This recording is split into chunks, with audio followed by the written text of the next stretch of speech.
Hello, welcome to Jamie TV, streaming 100% live. Sorry, I'm just trying to get my hair out of my face. Just had a shower.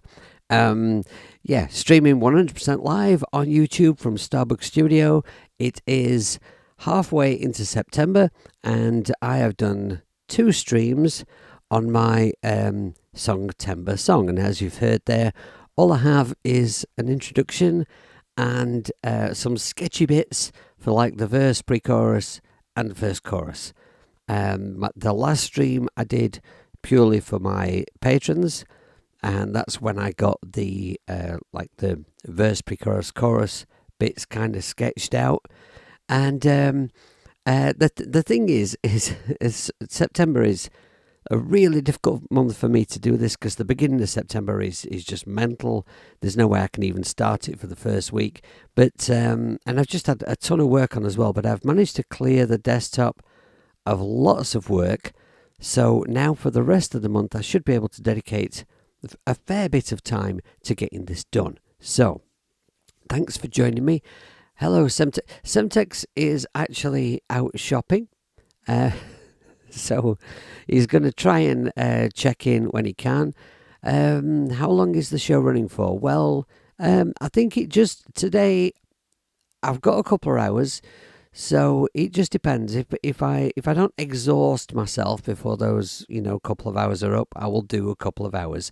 I mean, Pete John says that it's better to keep a live stream to sort of under an hour, or people are not likely to watch it later. But given that this is a Songtember stream and that I'm struggling for time, I'm gonna do long streams wherever I can and get as much work done as I can.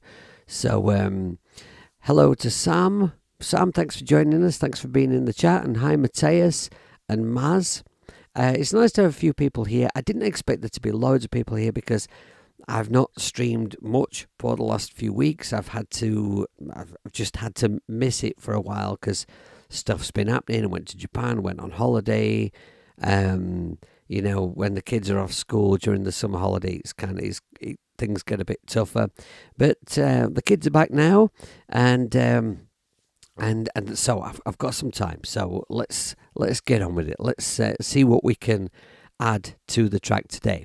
So I'll just go to this view, not that view. I didn't want that view. Why did I press that? I'm just pressing things randomly. I want this view for the moment. Right, so here is my project. Here's what I've got so far. So you'll see there's lots of red at the top because drums are red, and you can't see any MIDI or audio or anything up here because this is my RX11 drum machine. Now, I'm not totally fixed on using the RX11. I may do. It's just that it was plugged in and I love using it. So for the moment, I'm using. All I've got at the moment though is drums that are just really place markers. That's all they really are. Because because I don't really know what drums I want yet. So maybe I'll use the RX11. Maybe I won't. I've got my eye on One Shot, but I don't yet have One Shot. So, but I watched Jade Starr's demo, the first video that she made about it, where she just played through all of the sounds in One Shot, and the very last kit, which I can't remember the name of, but it's the metal kit, which I believe is an in-app purchase, sounds pretty immense, and that might actually be perfect for this track. But it's a cyberpunk feel, so it kind of wants a mix of really kind of shit-kickingly powerful heavy drums and also some electronica as well. So it might end up being a mixture. But anyway, I felt like today what I might do is just tentatively have a go at a few guitars, and let's just see if I can come up with a few bits that might work, because I don't as yet know what the grooves are going to be, what the rhythms are going to be, what the what the feel of I've kind of got a sound in my head though for everything. So let's just see. I think I'll start with this verse part. Now you will have noticed that there's a gap here between the between the introduction, which is a bit epic. I'm quite happy with the introduction. I wanted something kind of Blade Runner-y, and I think I've got it. I'm not saying it's completely finished, but that's well on the way, so I'm leaving that for now. Then I've got this gap. I had this idea of maybe some kind of a bit of a drop, like I think they call it a drop, like a bass drop kind of thing, like a descending bass thing or something. And honestly, I'm not exactly sure what happens in that gap, but I just felt like it needed a little bit of space before the verse kicks in. As soon as the verse kicks in, there will be a vocal. Now, I realise that listening to this track at the moment might seem a little bit odd because I have a vocal in my head and I haven't yet recorded a guide vocal for it. I've not had time. I've had a very busy weekend gigging, so I've not sort of prepared anything for this stream. I've not got like parts ready to play or anything like that. But that doesn't concern me. Now, yeah. So what I was going to say about the vocal is I'm going to try and get that done during the day tomorrow, so that as from tomorrow night stream, because tomorrow night I will be streaming the Tuesday night time that I normally do when I normally do the Cubasis workshop. And so hopefully for that stream I'll have some vocals in place, so the whole thing might sort of make a little bit more sense. There'll probably just be sketchy guide vocals, I think. I think I'll probably leave the actual proper putting down the vocals while later, but we'll see. So I have my verse is like this. I'm wanting the verse to be kind of sort of a bit lush sounding, maybe a bit dreamy sounding, with a kind of a half-time effect, because I was a bit concerned about using Cubasis for this project because it wants to be a big epic thing, and I thought I'm probably going to want some tempo changes in it because I wanted this verse to be kind of sort of slow and dreamy, and then when it gets to the pre-chorus it kicks off. But I've found that sort of introducing a half-time feel has kind of created that dramatic shift that I want. Well, at least it does in my head anyway. And so I think we might just get away with using Cubasis. But you know what? If I feel that I really need to do a tempo change, then my loyalty to Cubasis is not going to affect the fact that I'm going to need to shift over to using Logic Pro for iPad. So, I'm still paying a subscription on it and I barely use it, so maybe I should.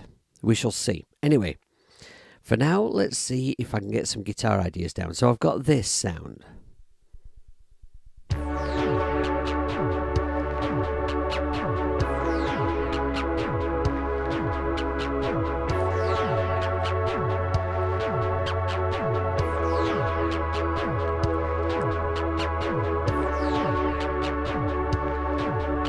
Right, okay, so we're going to need a channel for the guitar. Now, the only thing I had time to do before I started the stream was I added an audio track and I plugged my guitar into the interface over there.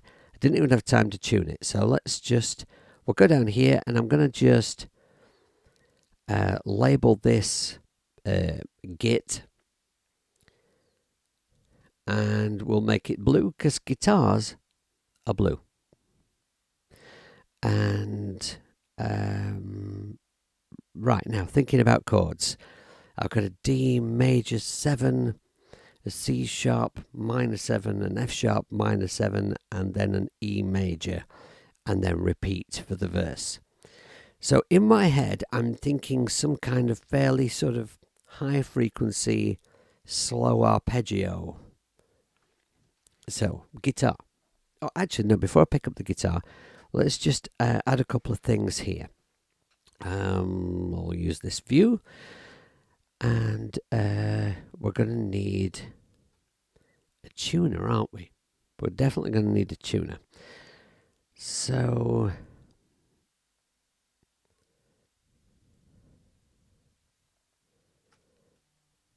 Nambrini tuner, okay, because it's good to be in tune.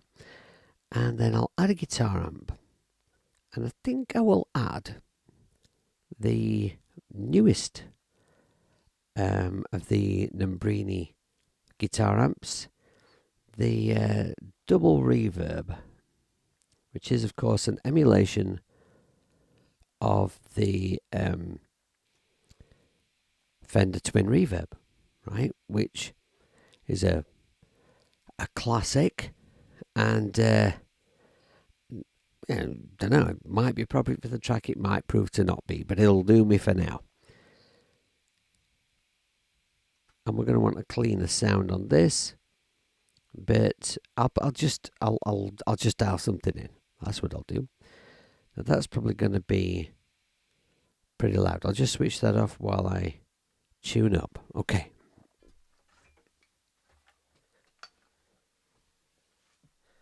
All right, so tuning, very exciting to watch.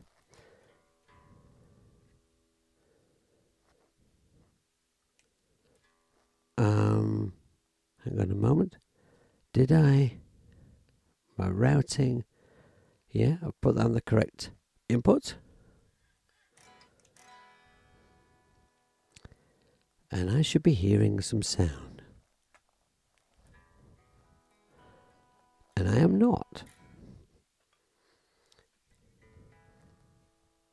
That's a bit odd, isn't it?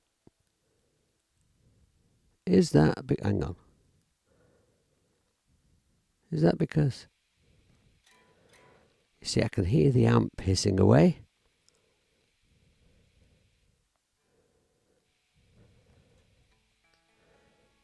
Well, that's very, very strange. Everything seems to be absolutely in order. Mono input 9. Yes.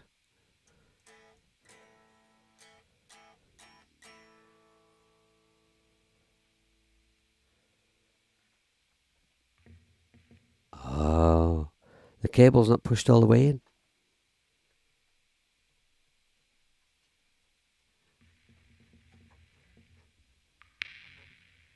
There, you see.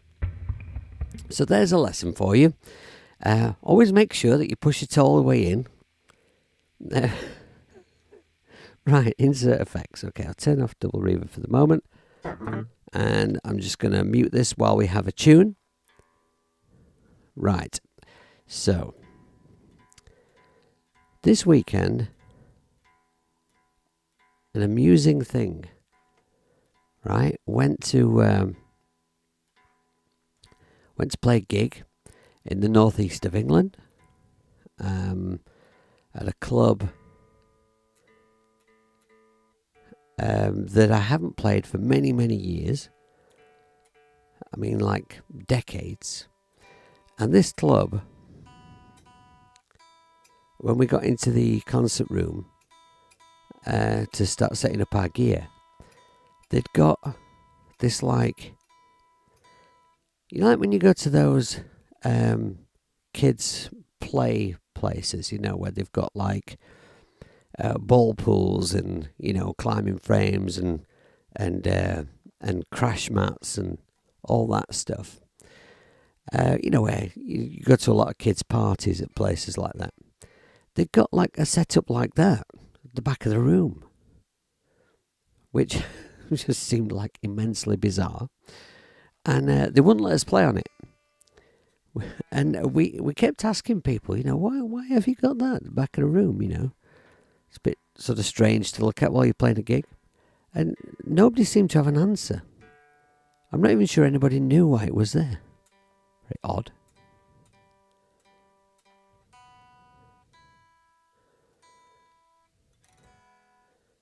Okay. All right. Unmute. Now, this is probably going to be super loud, I imagine. But I can pull down the volume in double reverb as a starting point, right? Right, okay, that's not bad. That's my idea for my first chord. I don't know if it'll work. I've sort of had this idea in my head of chords I could play on this bit, and I've not had time to try them. Right, now let's just get a level to the track.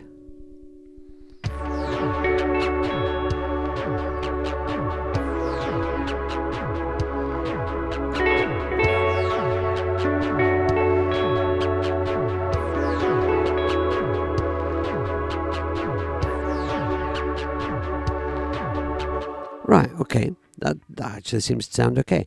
So this is a D major 7,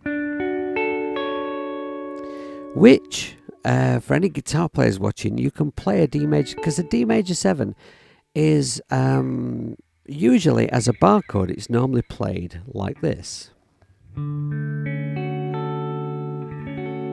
it's a very lush and beautiful sounding chord. But I don't want a chord that low down for this section, I don't think. To play it rooting on the E, it's quite awkward. It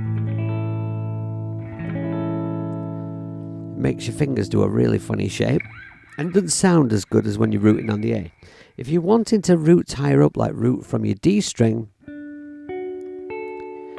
if you put your little finger on the root of the chord that you want and then make a diagonal line go in this direction, you get your root, third, and hang on. Which one is that? That is right. So you get your root, your third, your fifth, and your 7. Magic. Okay, so after that, a similar chord for the C sharp minor 7. Well, C sharp minor is just 1 fret down, and you can play a minor 7 by just playing the same fret on your top 4 strings. So that would give me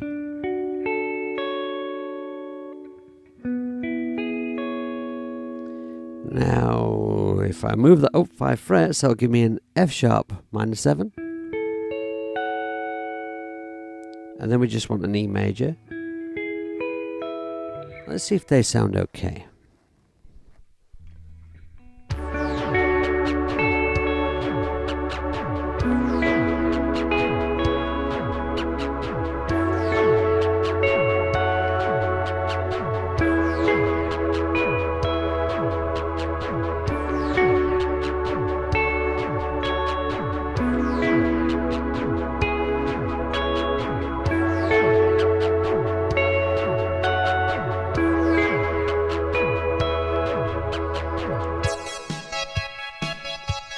Alright, okay, they work.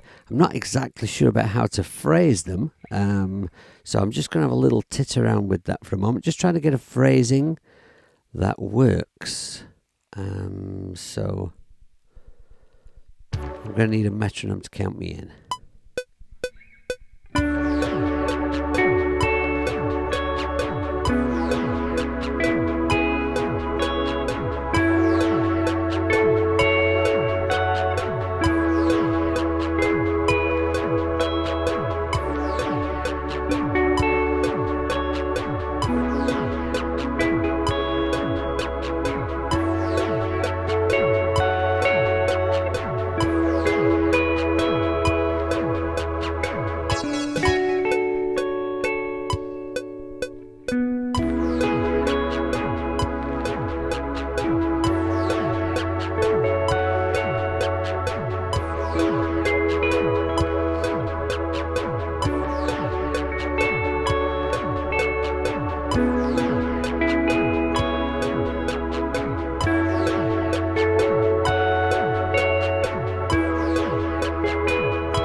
I think I liked that last one best. I think that was all right. It was okay.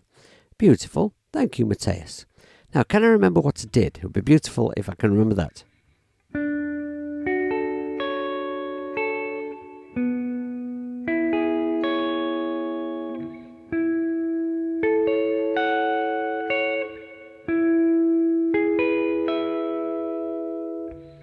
Okay, right. Incidentally, Matthias is a patron, is a member of my Patreon account, and if you, because I know that Matthias plays guitar, if you at any point, Matthias, want to know anything about chord shapes like this, then, if you're wanting to know some more interesting chords or chords in different positions or whatever, or how they work and, what the note content is that makes it that particular chord, then just ask me. Ask me on Patreon, No problem at all.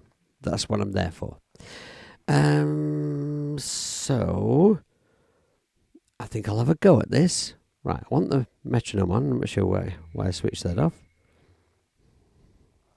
Now, pickup wise, I think centre pickup is probably best.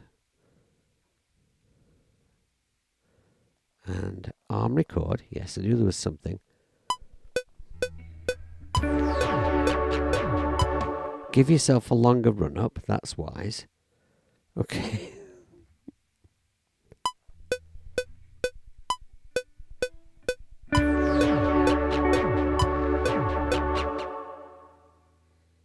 Try not to miss the string.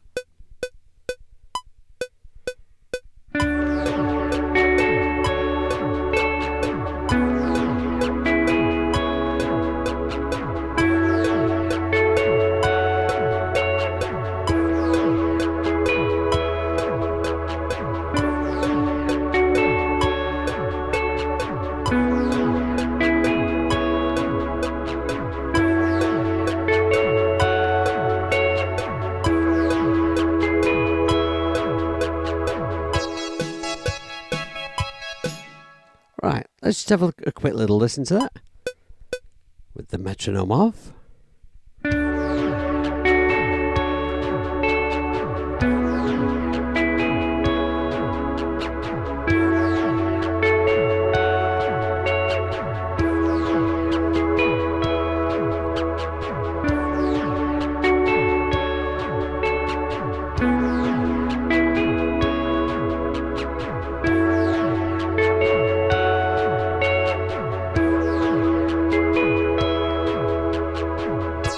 Okay, now it's not absolutely perfect, but at the moment what I'm trying to do is just to get the ideas in place.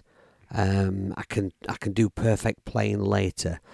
I want ideas that work, and then then I can put the proper ideas down. I can put the proper playing down later. Once I know what I'm doing, I can rattle off the proper execution of it. No problem. It's just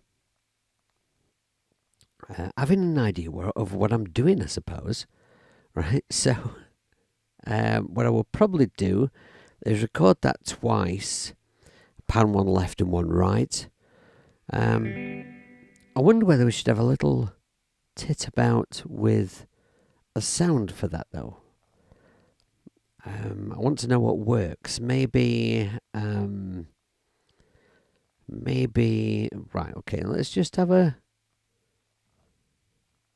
mess with the sound in double reverb.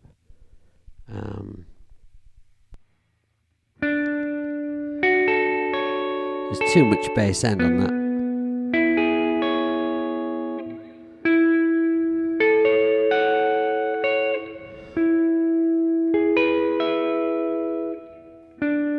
Now, do I or do I not want the vibrato on here? I'll take off the reverb and the vibrato, get a sound, and then add it back.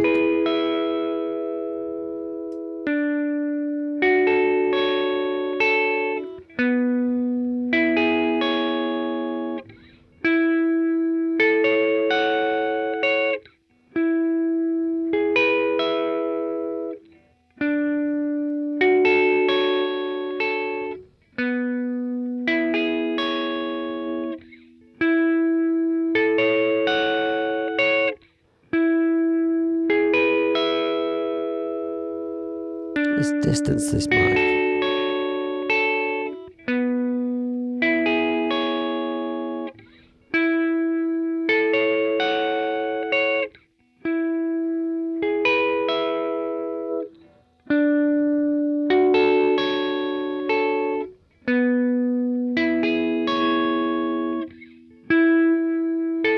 Yeah, I like that best.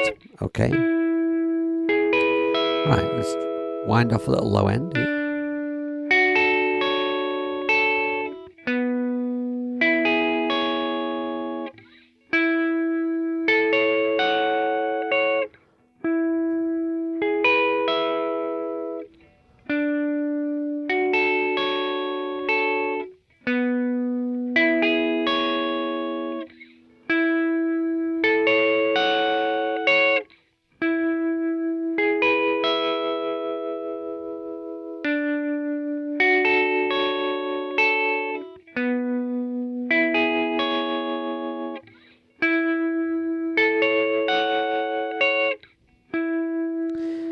I think with the sound that I've got on the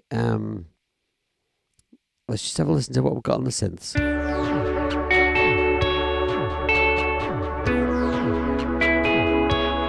I think the wobble of the vibrato would be really, really nice, blended in with these synth sounds, but I can't snap the speed of it to the door. So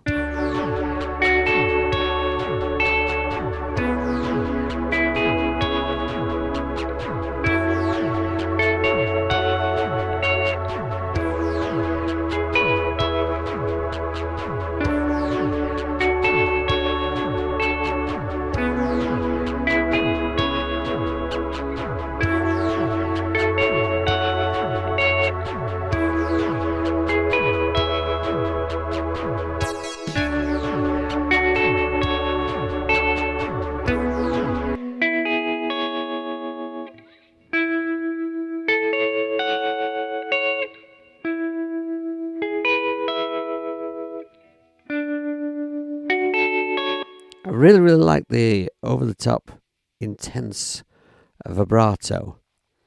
I think the speed sounds okay there, actually.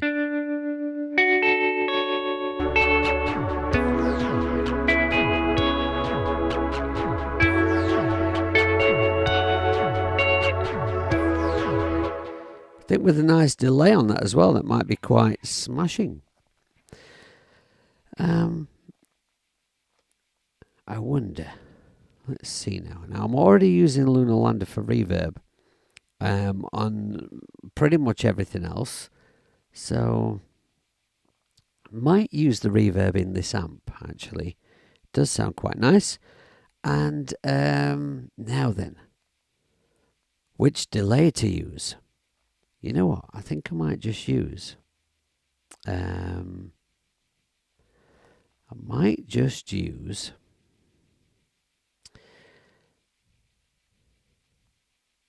the H delay.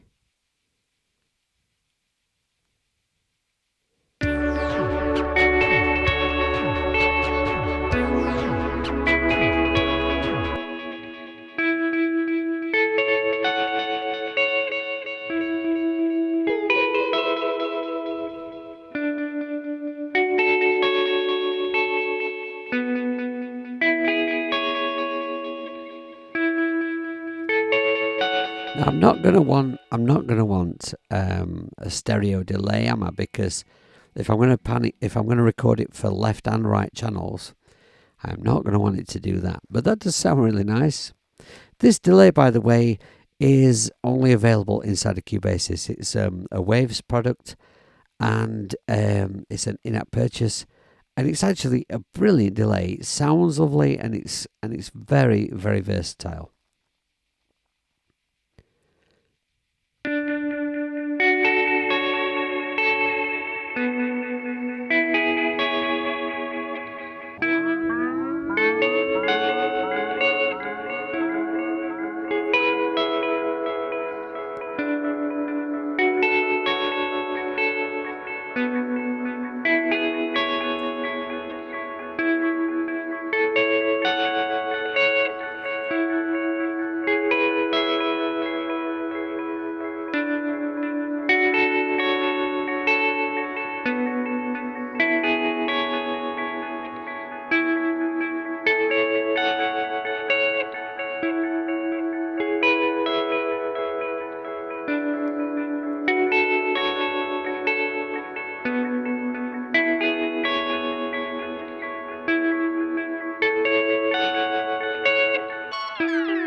Right, okay.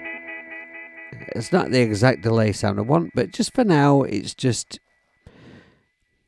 we're just we're just getting ideas together for now.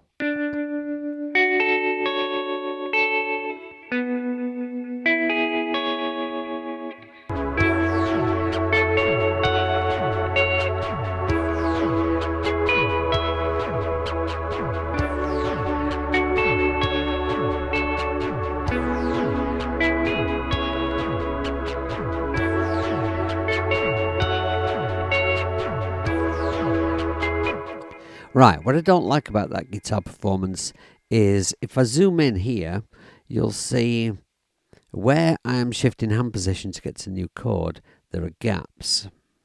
Now, of course, if you were performing live, that's exactly what it's going to sound like. You can't get around the fact that you need to move your hand. There's going to be a gap in between. But I think the way that I will record this when I actually put these down properly is I might just record one at a time so that I can sustain the last note of each arpeggio, if I can say the word arpeggio, right up to the next arpeggio, just so it sounds really, really smooth. I think that's what I'll probably do anyway. Unless I come up with a better idea. Now, does this part need any more guitar than this?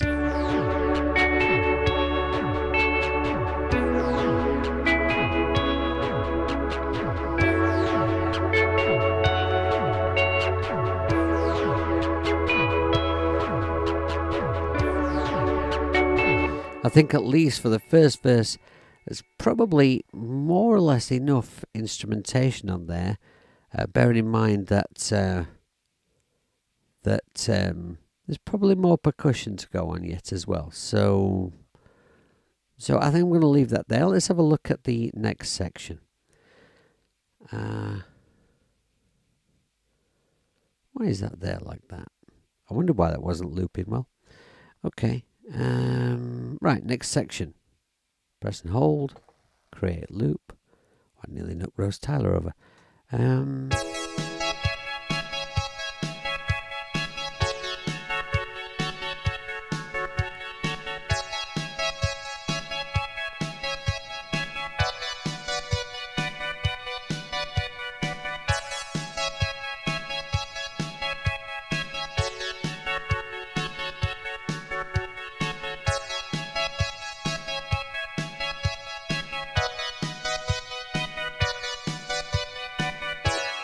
A cheesy glide between arpeggiated notes could work. Yeah,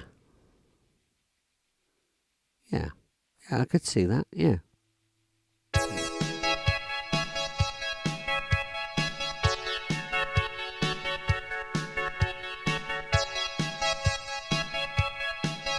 Yeah, I think you're right, Sam. I think that could well work. I think what I'll do though is I'll put the guide vocal down tomorrow, and just see where those spaces land.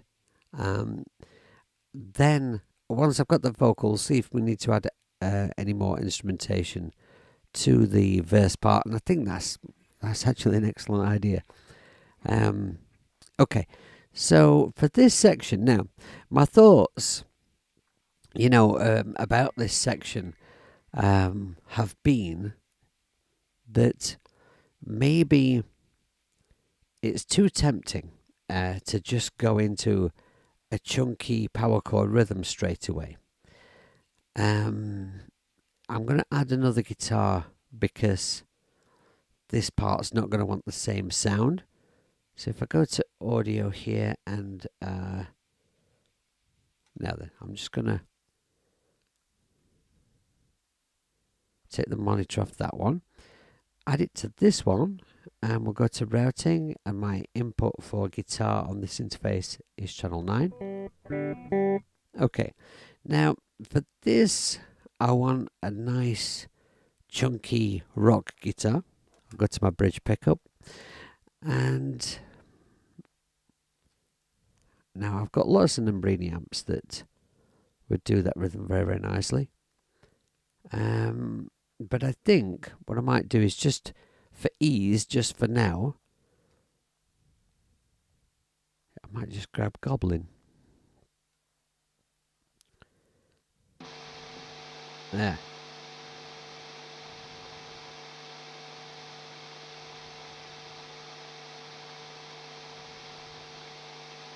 Bring down the output. Let's see how loud it is. Thinking about your ears.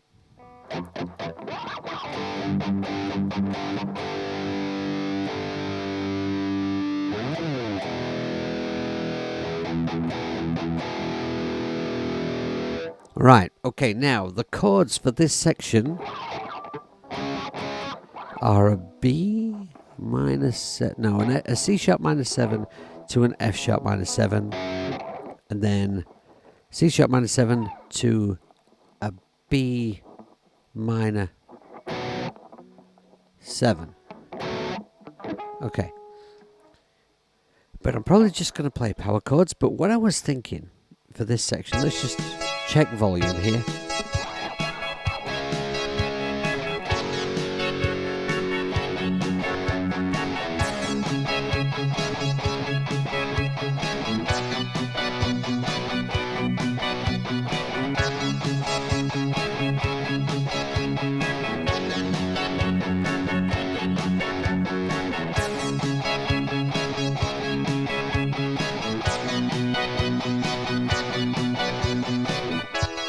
Right, okay. So what I just played there would be like the obvious thing to play in this section. And whilst it's a bit obvious, also it works.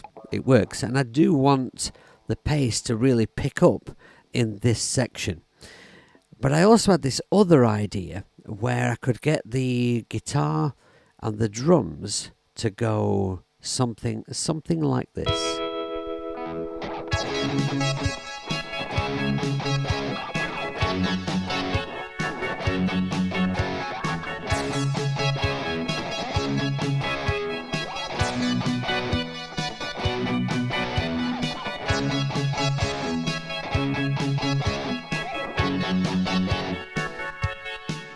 But then, if I do that, it doesn't really sort of pick up and go racing into the chorus part.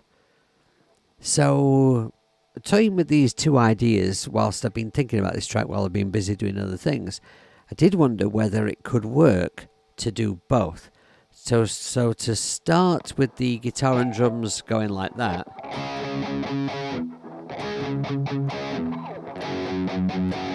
And then for the second half,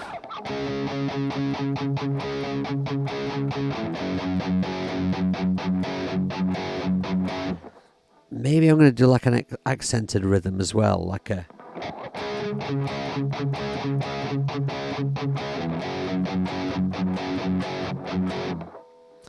Oh, I don't know. What do you think? I'm going to play it through the way that I'm imagining. Then you guys tell me what you think.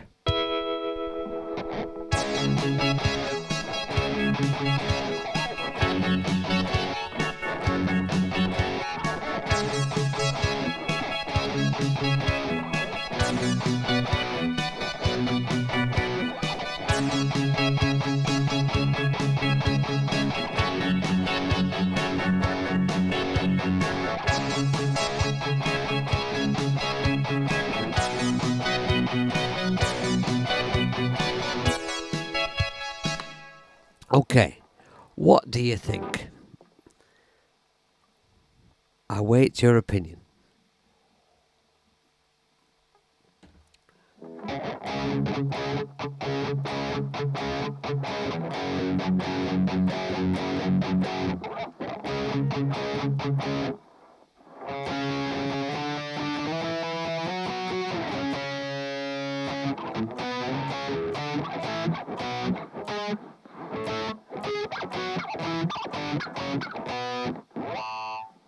I just had another idea. All right, so in the absence of any opinions, I think I'm going to go with this idea.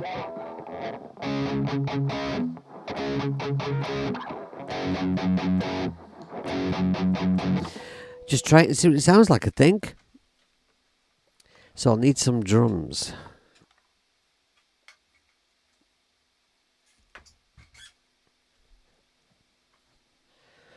Right, now I think the way to do this, if I go to my drum MIDI here, now then, so it's going to be the first half of that MIDI. So that's going to be, press select, 1, 2. Oh, I can't do it that way, can I, in this? Right, okay, 1, 2, 3, 4, 5, 6, 7, 8 bars. Let's glue them together. Then we'll go in.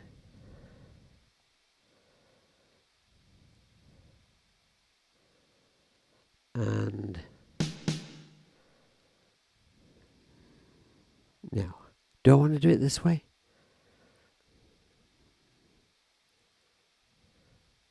Just get rid of those snares. Okay. So would it go like...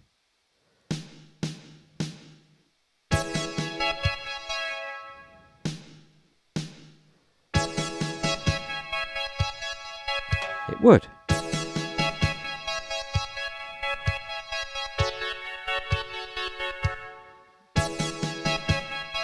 Right, I could do the drums being a little bit louder actually. Just pop that up there a little bit.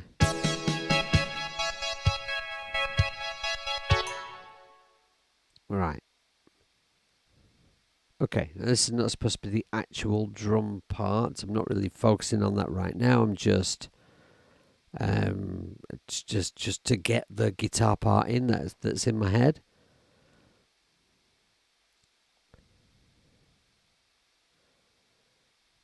Let's copy this across. That's not working. Why is it not working? Oh, is it because I'm not using my finger? No, that's actually not working. Oh, maybe it's because it's selected. No, that's a bit weird. Well, I've never known it to do that before. That's a bit bizarre.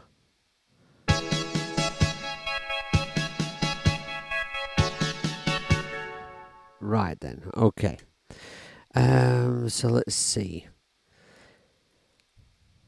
I can hear that instead of strumming in tempo, you could just try and strum once and then keep muting and unmuting it using automation.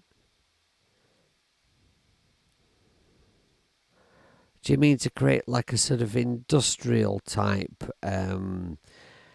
guitar sound, like like what would they call 9 Inch Nails, where sometimes it was like a guitar that had obviously been like a chord that had obviously been played and then like maybe gated, chopped up, that sort of thing. I always prefer cross rhythm. I don't know how to verbalize it, but this could be a nice effect, adding the electro cyber feel. I hope you know what I mean. Like that Van Halen effect when he went through one pickup and kept changing the switch in tempo. Yeah, so to like gate it, you mean? Right, okay. That's an idea. Ooh. Yeah. Okay.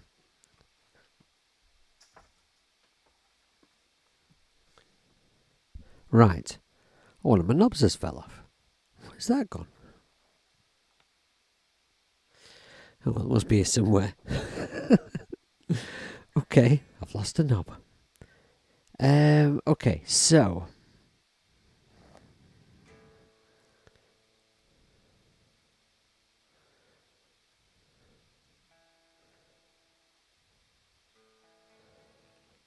I've lost the guitar again. I wonder if it's that cable again.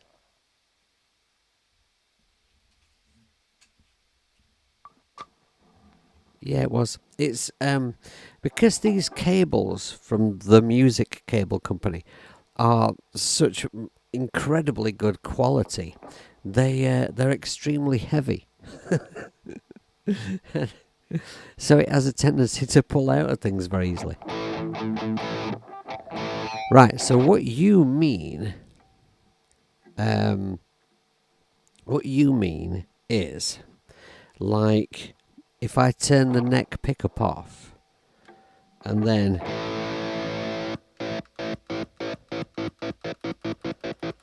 right, and then get that kind of effect. Right, but to do that sort of quick enough and efficiently enough, and nice and in time and everything, it might mean maybe recording a guitar chord like this, then using some kind of a gate to chop it up.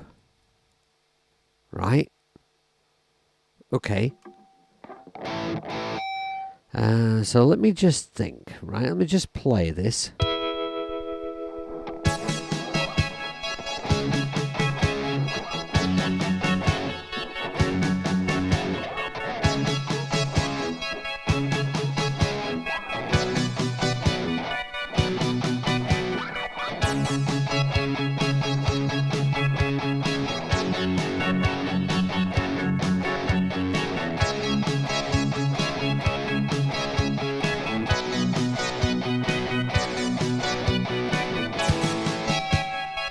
Right, okay.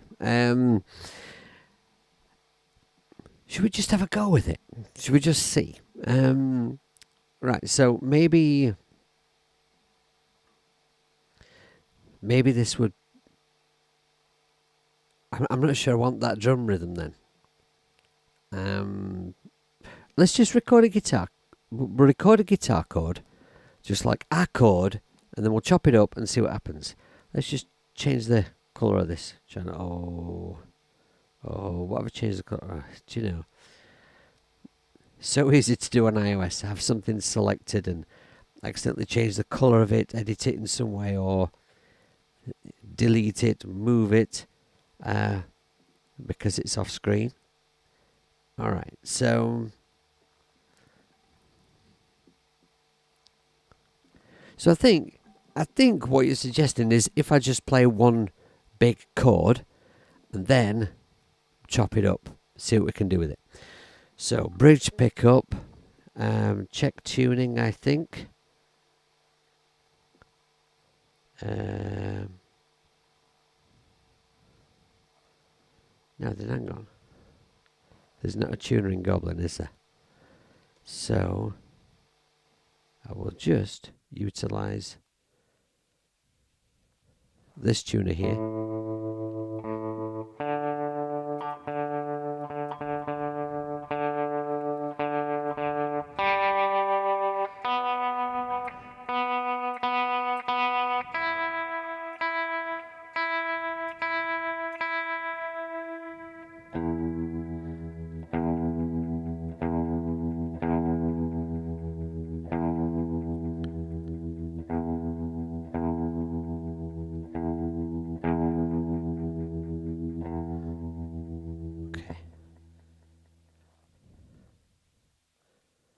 Back to here. All right.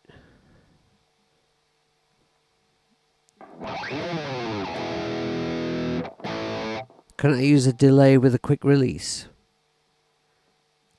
You mean just to play like a staccato chord and then use the delay to create the repeats?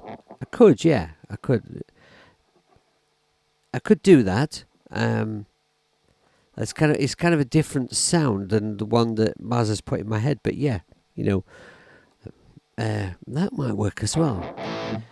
So I suppose, you know what, the points that you've made here are actually very interesting to me because, I'm 52. I've been playing guitar and bass for many a decade. I do it for a living, and I've always and I suppose, over that time I've got used to playing in a certain way, and I'm making a different kind of music now.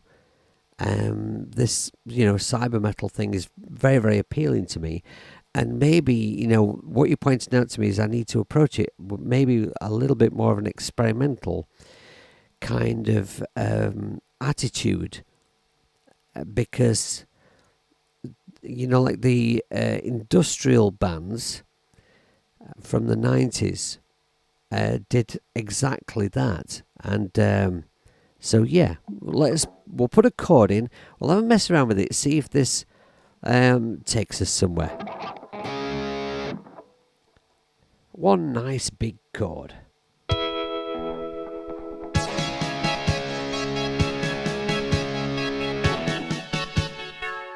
Right, there's one nice big chord. I'm going to put my guitar down and we'll piss around with some effects.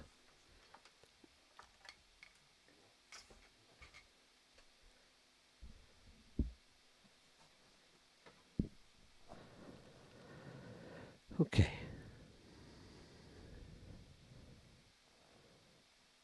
I guess I better drag it into time as well. Look at that.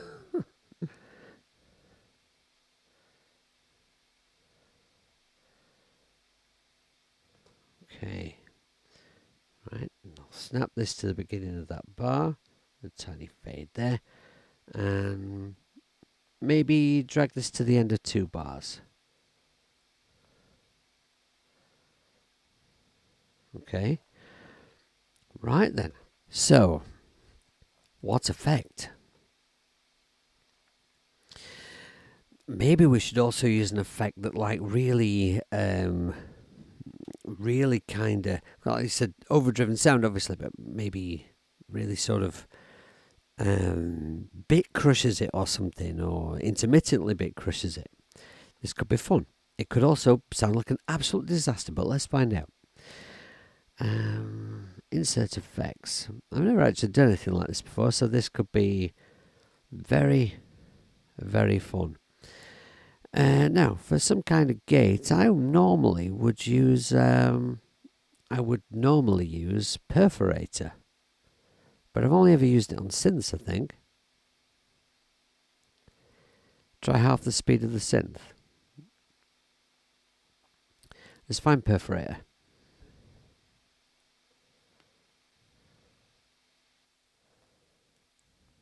Right, okay. We'll have just a mess around with some presets to see how effectively it works. So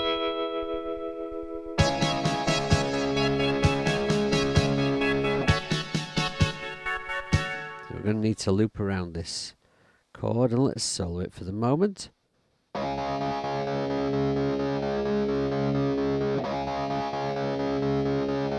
Alright, so it's working. Or Bliss Motion Effects. Actually, yeah, really, really good point, Sam. Let's add that as well. I don't know what I'm doing, and that's what makes it quite exciting. Bliss Motion Effects. Now, I think we'll have a mess with a few presets.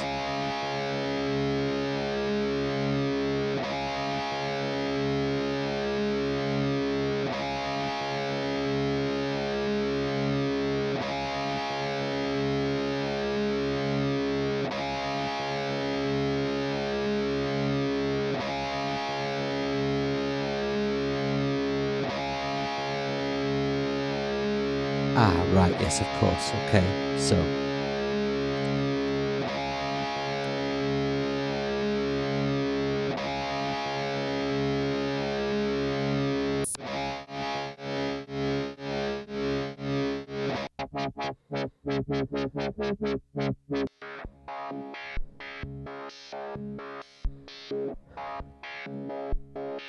Well, like that. Right, okay. So what we wanted to do, we want...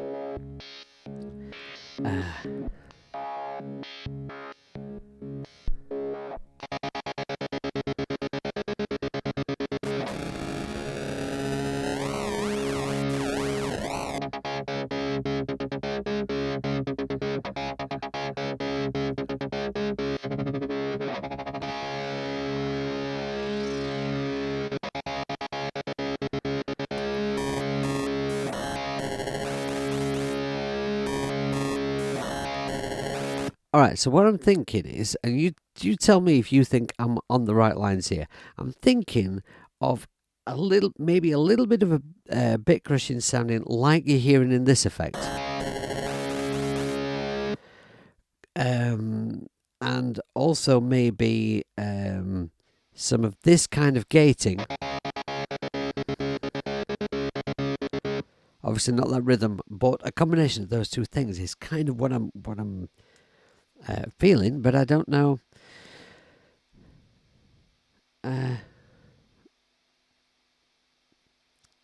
See what I can get out of this.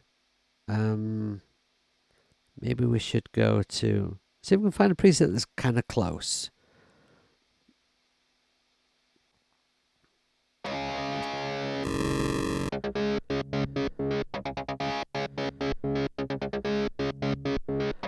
Oh.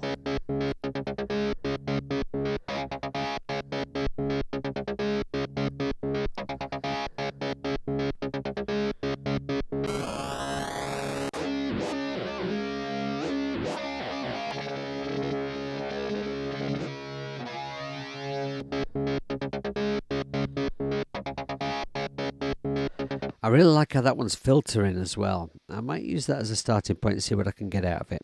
Right, so let's have a look.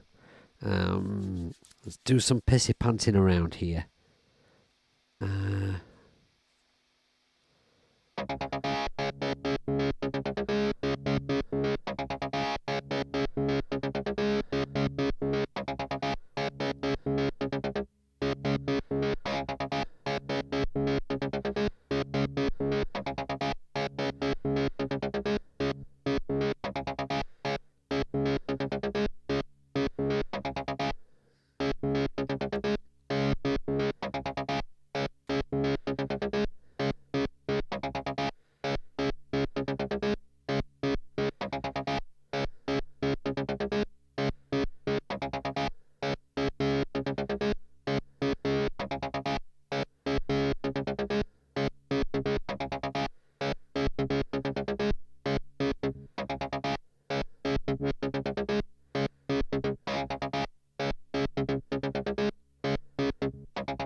Right, okay, I think I want to create an effect that lasts for 2 bars because that's how long I would be on that particular chord for.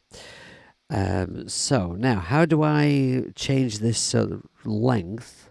Now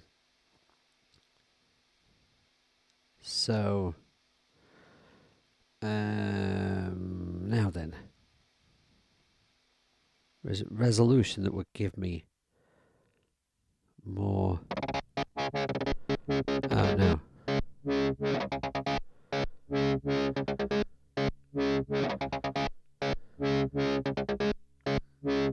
How do I make it last for 2 bars? Like make it last.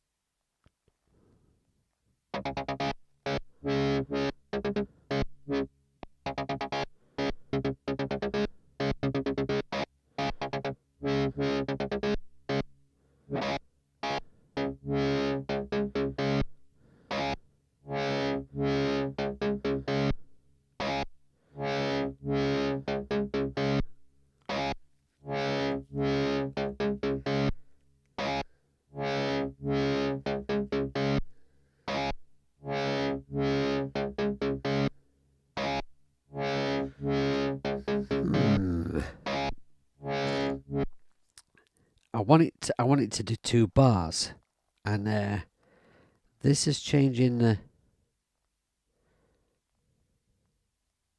That actually makes it shorter.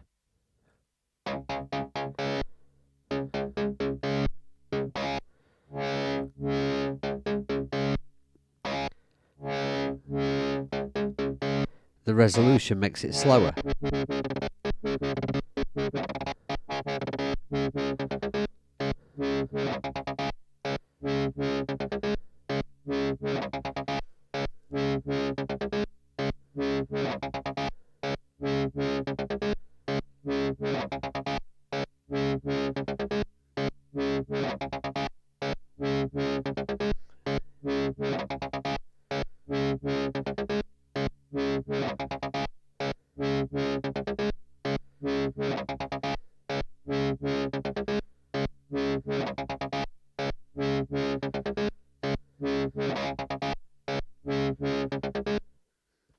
Mm.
All right, so I'm having fun, like making crazy sounds, um, but um, but I just kind of feel like that wants to last for 2 bars, and I don't seem to be able to make it last for 2 bars.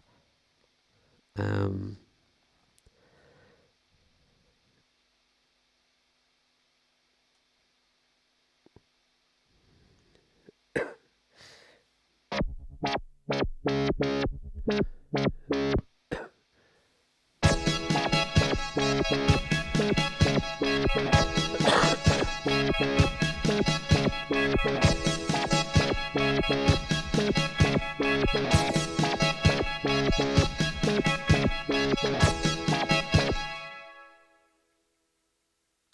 just get rid of that tail end of that guitar there.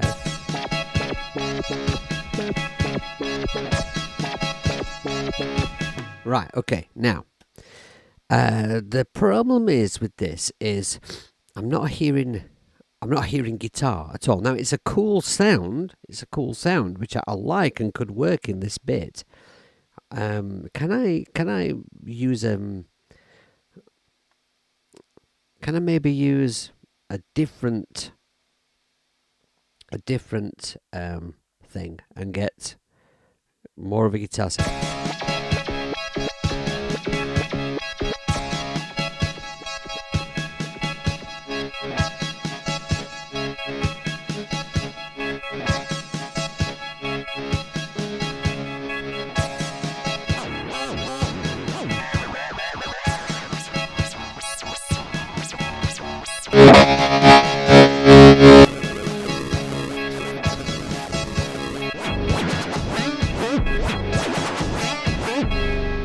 Okay, okay, right, okay. So, now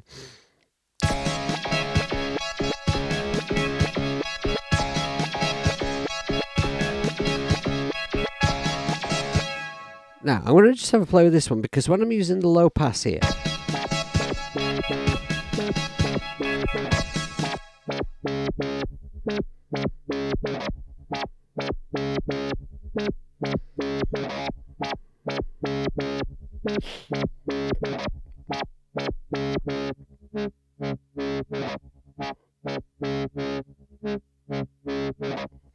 when I'm using this one, I'm getting a really, really cool sound, which is great, right?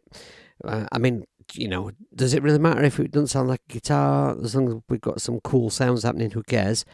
But, but then I like the sound of guitars. So, I'm not, no matter what I do here with this one, I'm not hearing guitar. Maybe if I could make this effect last for 2 bars, then I could allow more guitar through the gate, and we'll get that. But maybe I have a mess around with the high pass and see.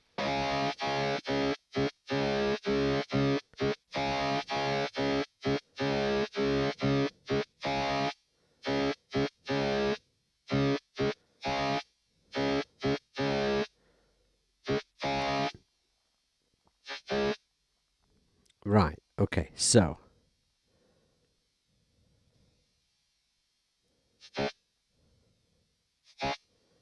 now if I go like this.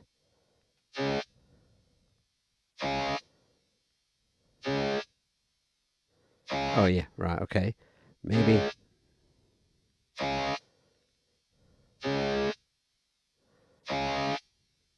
Oh yeah, I've not run an ad. Okay, well, if I don't do it now that you've mentioned it, Semtex, I will forget, right? So I'm just going to run an ad real quick.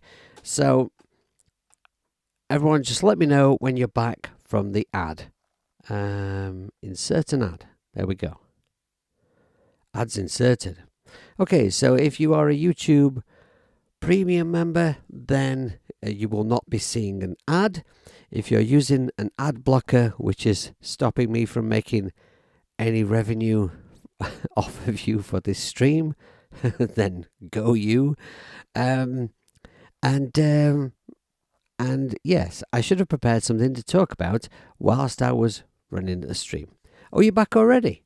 Oh, that's magic. Okay, well, that was a quickie. Oh well, everyone loves a quickie. Right, so I shall continue then, making silly sounds. See, there I've got something that sounds like guitar-y. So maybe chop this one here, maybe put in that kind of a, like that, maybe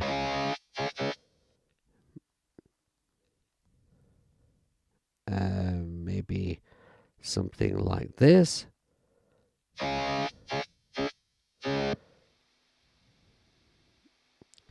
What happens if I do that one?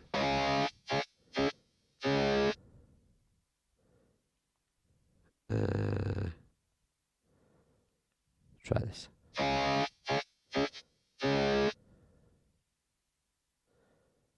Oh yeah, of course I can. Yeah.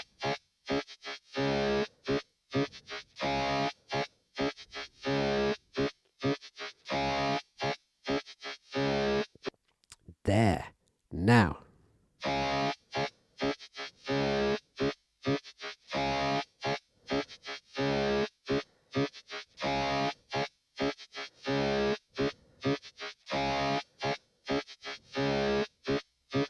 Right, okay. Now, if I'm going to do this in this section, I'm going to need more chords, aren't I? So let's put down the chords. Let's put down the other chords, right?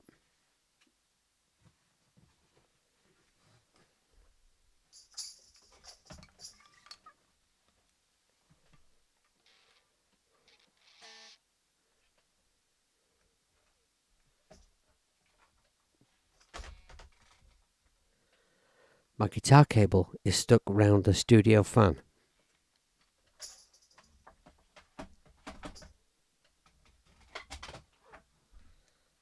Tosser.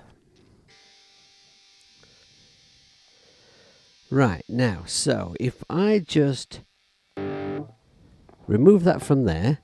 Right, now we'll put down the F sharp chord.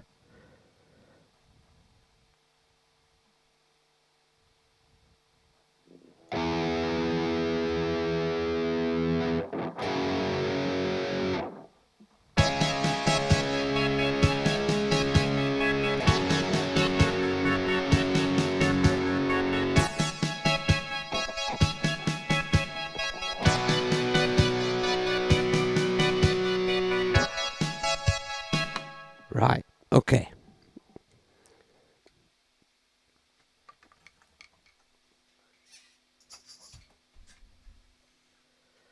Okay.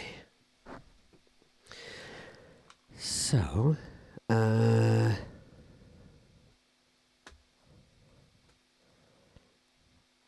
then, we'll just tidy up these chords that I played in. So, zooming in a bit.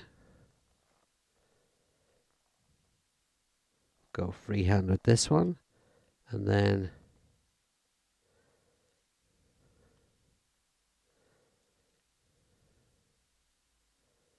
move this to here. Snap that to the bar. Put a little tiny fade there. That's nice. And then I'm going to chop this one here.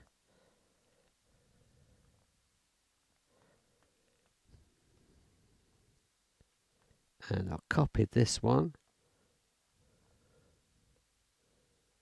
Paste that there.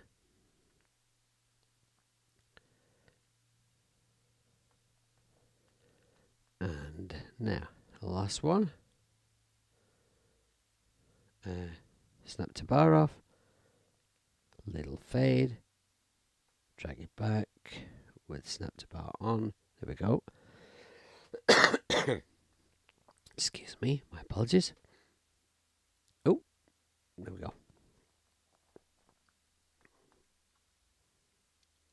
Right, okay, so if we solo this and just listen to what happens with the effect on all of these. There.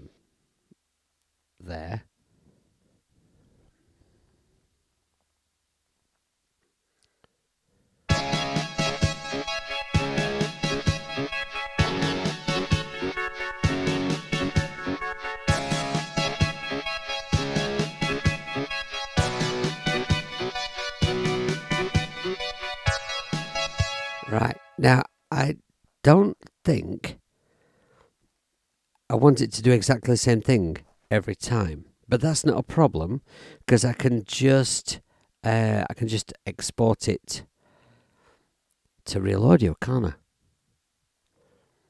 Oh, now wait a minute. That would mean baking in the guitar sound, and I'm not sure about the guitar sound yet. Mind you, it sounds pretty good. I mean.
Okay, right.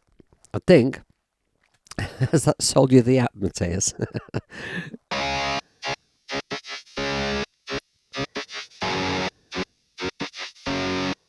Right. Okay.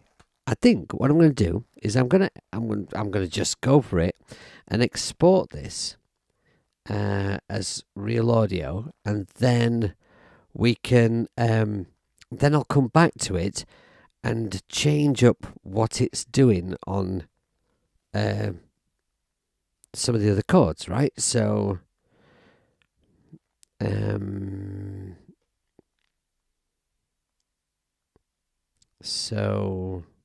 yeah, just for that bit there, freeze that. Right, now we'll go into that, make it mono, as it should be anyway. Right, we'll just have a listen to that.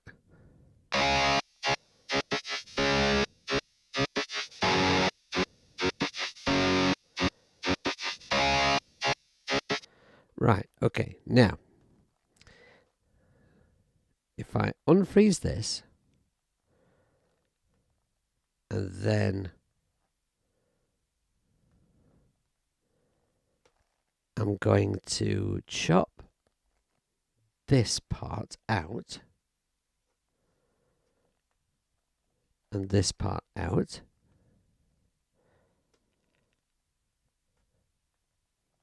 And we'll mute this and mute this.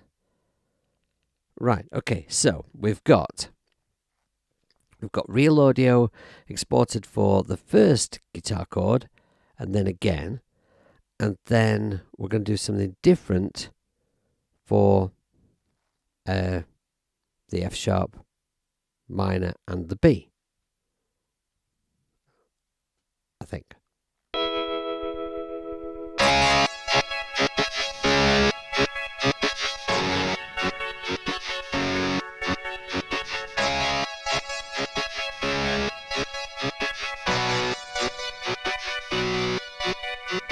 Right, okay, so that's all set up. So now I can mess around with oh yeah, mute that one. Okay. So now I can mess around with this. So we'll loop round this one first. Now we'll do something different with this.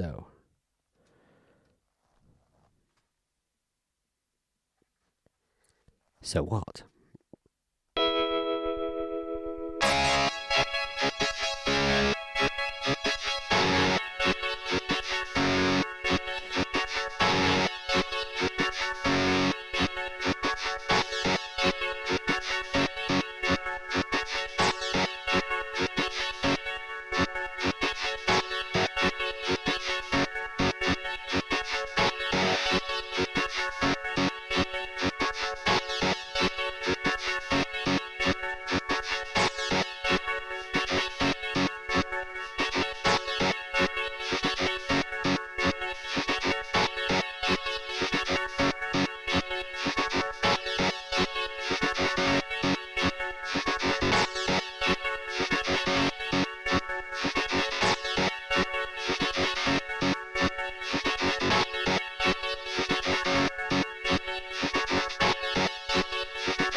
Right, okay. Now, what's that like if I do this?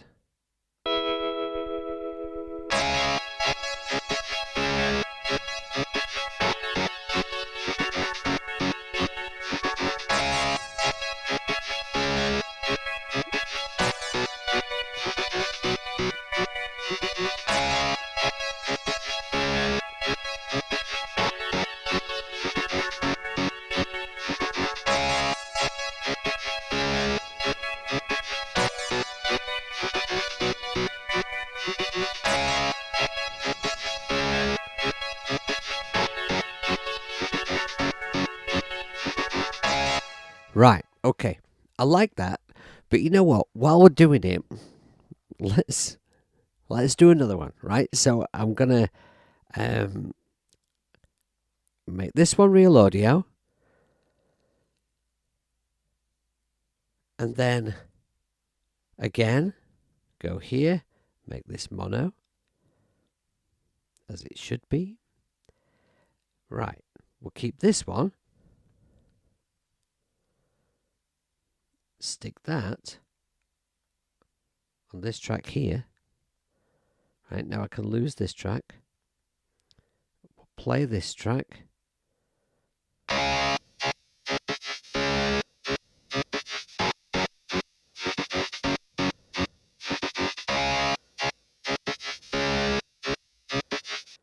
Right, okay, and let's do a different one for the last one. So again, we'll unfreeze this track. Oops, hang on. Yeah, I didn't need to do that, did I? Delete that track. And I can mute that one now, and we just want this one. So let's loop around this one, and then we'll have a piss pants around with this.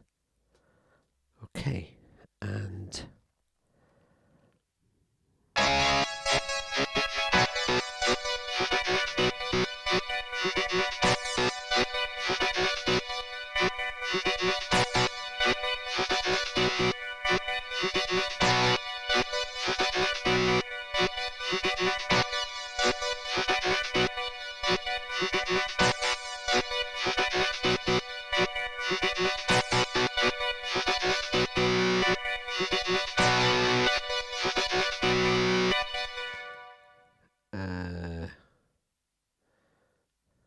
I'm getting a bit overexcited with my mouse there.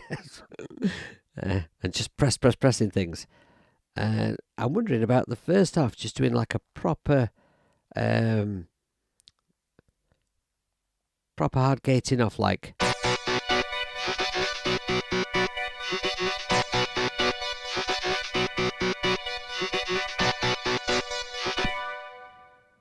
In fact, maybe all the way through on this one. So these would all need to be this shape at the bottom.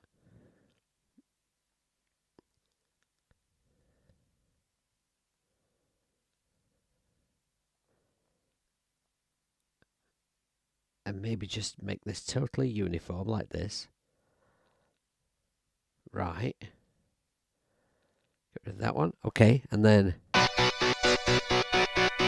Right, so now I'll go back to looping around the full thing. And let's see.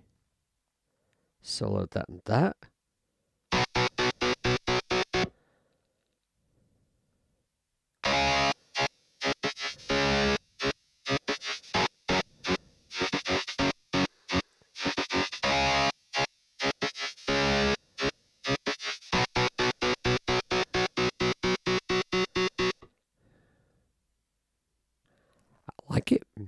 I like it. All right. Now, does that work with the thing?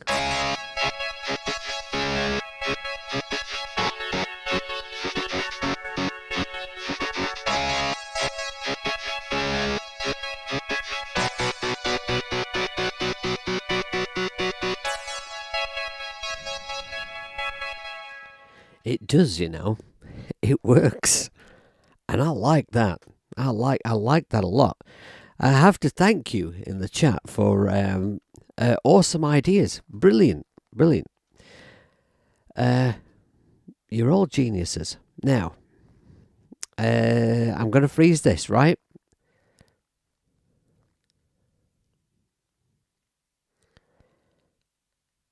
Okay, now.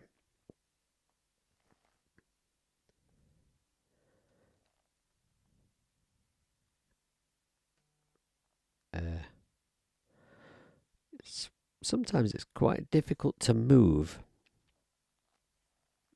a piece of audio with a mouse. Okay, right, now that's mono. So let's just listen to these 8 bars and make sure we've got no glitches or anything. Unintentional ones, that is.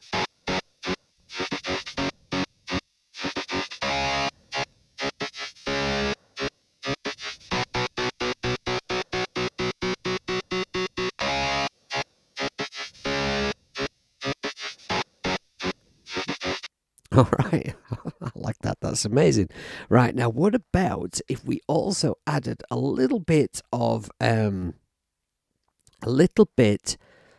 bit crushing to it here and there? Can we also do that with Bliss motion effects. Let's find out. I'm just thinking that because it's got the motion, thingy, because it's got the thingy, it might be possible to just bring it in here and there. Let's see. Do I want to keep that? I might just keep that just to be on the safe side. Delete that. Delete that track. Mute this one off. And then I'll just move this to the bottom. Right. I'm not going to label it because that's because it's just to keep for spare for now, just in case I need it. And this one,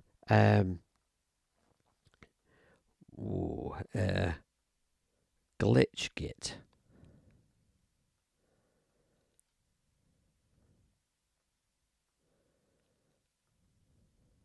All right, magic. Right. Yes, that's what I was doing. Okay. Bliss.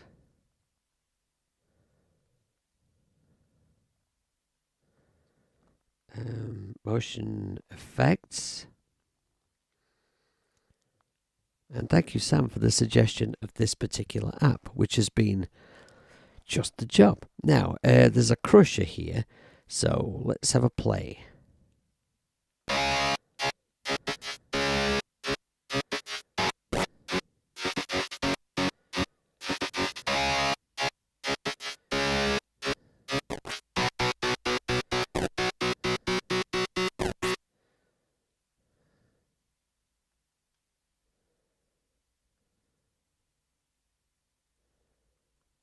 It seems to have stopped working.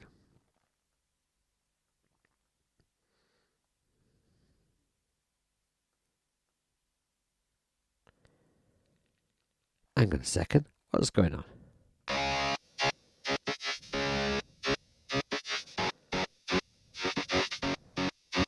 Stop playing.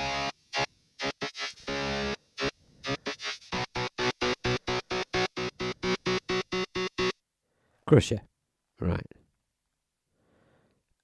Yes, I took the loop off, didn't I? That's why it stopped working. Idiot. Stupid hippie.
Could I get a similar effect using the sidechain and a bit crusher, dude? Yes. Yes, if there's a bit crusher that will accept a sidechain input, absolutely, definitely, yes. Yes.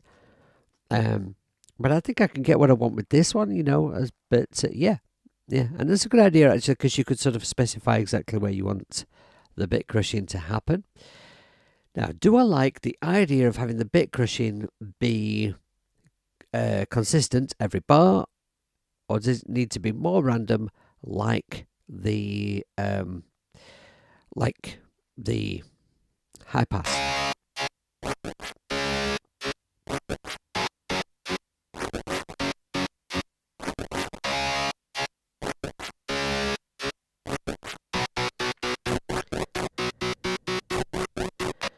I think it needs to be a little more random. Let's try to see what the randomness knob will introduce.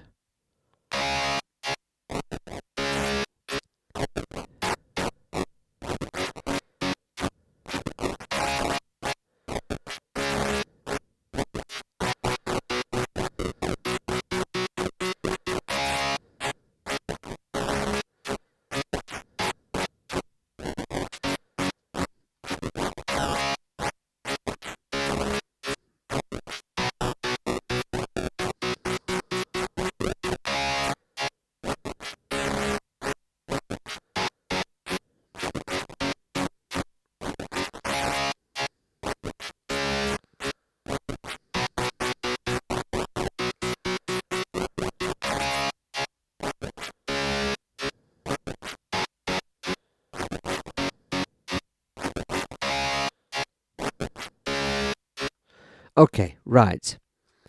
What I don't like about the randomness control is that it applies to, see, like here, I've set this up so that there is no crusher happening for the first half of the bar.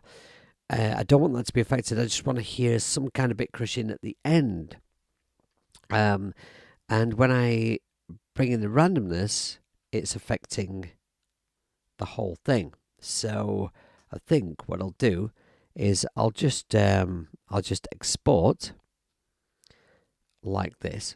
Export, I mean freeze, obviously.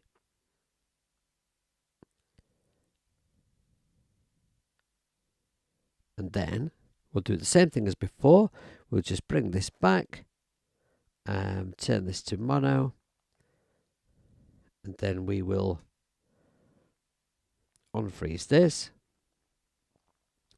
Now we'll select every other bar, chop it, freeze it, so chop it and mute it rather. So if I go here, select this, we'll split this. In fact, undo that. Select both.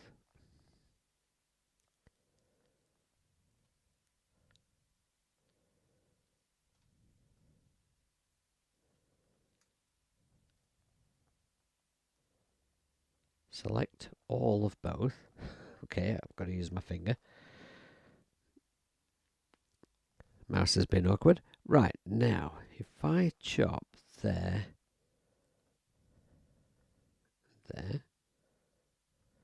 okay, chop every bar up like this.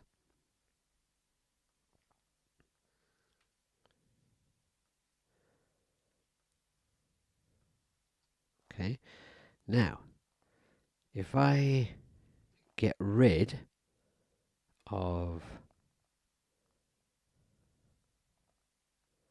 every other bar here, if I don't screw it with the mouse, right, then I can mute these ones. Right, now we just change the crushing.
Right, okay. So that one is going to be a variation. We'll freeze that.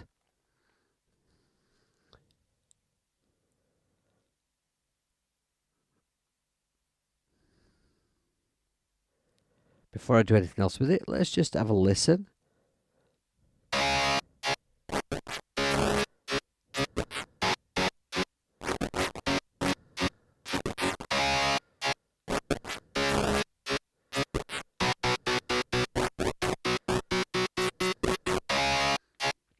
Yes, I like that much better. Okay, right now, so I can bring this in and now I'll need to chop it up again, won't I?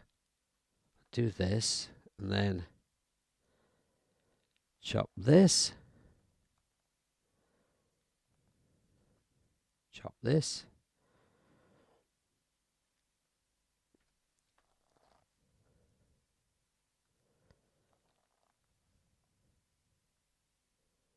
All right, okay. Now, can I select all these and then let me move them? Can I move them with my mouse, please? No. Okay. Stick finger in them. There. All right. And then I can remove that channel there.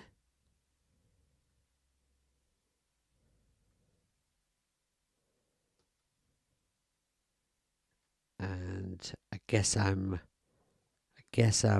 muting these and just saving. Am I saving the audio? I don't know. I guess because I don't know, I will.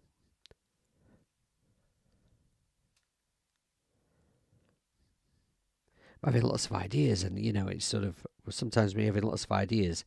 With the more sort of practical things that you need to do along the way when you're recording and composing and whatever, you don't make great decisions because you're thinking about the creative side. You're not doing the practical thing quite so bob on. And what I should have done is converted the new one to mono as one. So now I've got to do it all individually because I wasn't thinking about the practical stuff. I was thinking about the creative stuff. Right, now, what will that sound like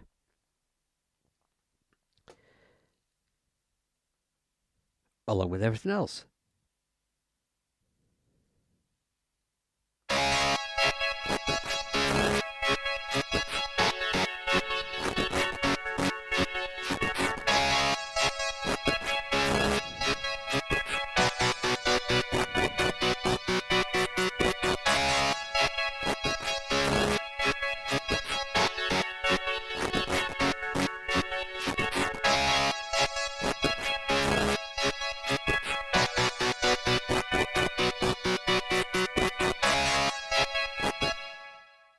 Right, okay, now, I feel like maybe in the second part of this pre-chorus, maybe some unaffected, just normal chunky guitars need to come in and pick it up, to sort of drive it towards the chorus. I love this effect. This is, and this is fun. So what about the drums now? And what happened to my drums anyway? Why aren't I hearing any drums? Where are my drums? We should be hearing some, I'm sure. So hang on. Oh, now if I hit my drum machine, I'm not hearing anything. And all these tracks are armed. That's weird. Okay, what's going on with that? Look at the mixer.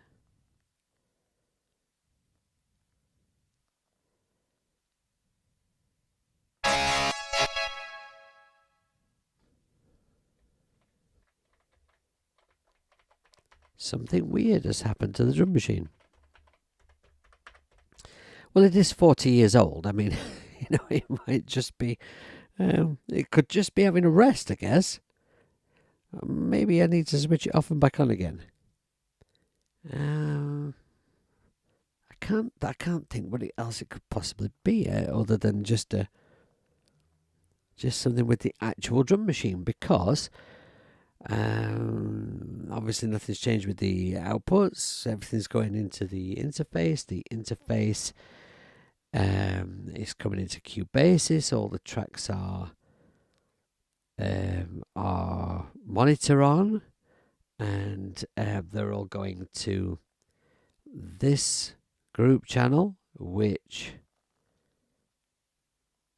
is turned up. There is an effect on that channel. Let's just see. It's not that, is it?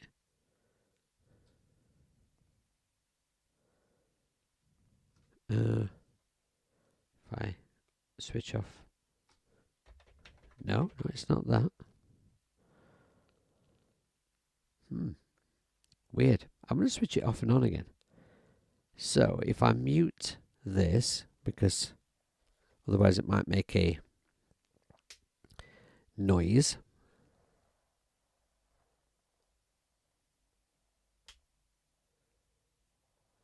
Right. I've switched it off and on again. Let's see now. Oh no. Well, that's extremely strange. I have no idea. I will just try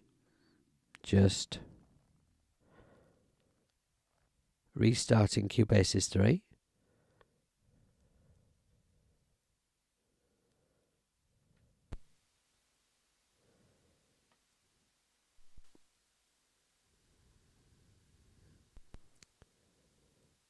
Will it work? It's already working.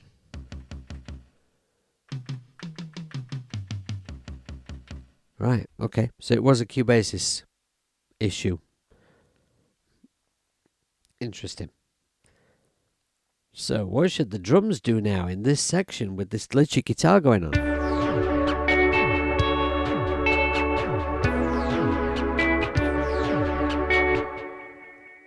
Not that so.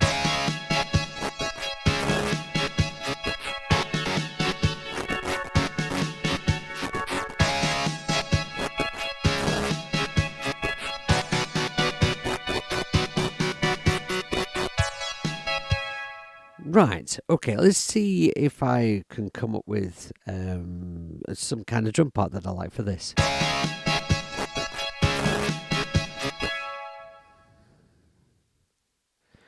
Let's put 2 bars together, and then we'll set a loop around that. So select these 2 bars, glue them together, and let's have it loop around here.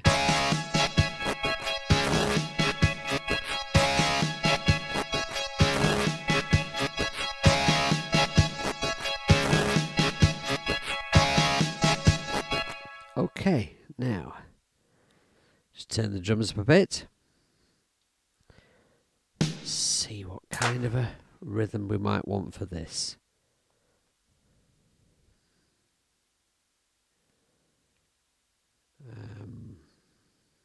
Get rid of these snares. So obviously we don't want that pattern anymore.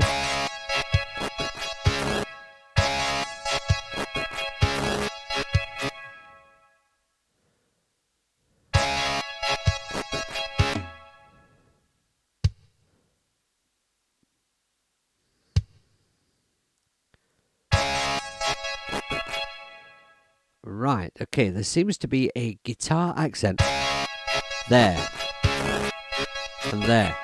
So let's put a snare there. That one. This is a nice dance snare. That's a beefy snare. So that was there and there, I think.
I wonder.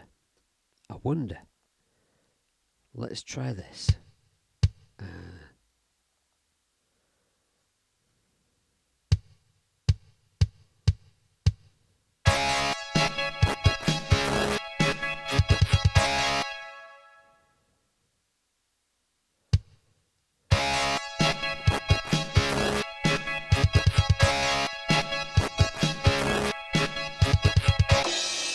All right. Okay.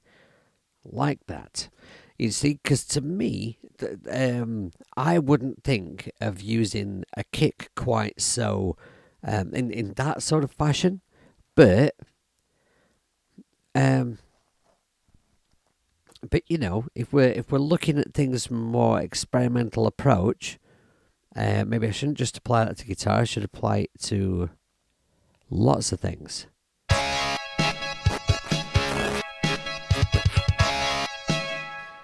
Right. Okay. Does this want toms as well, or maybe just a hat? Where's my hat? Uh,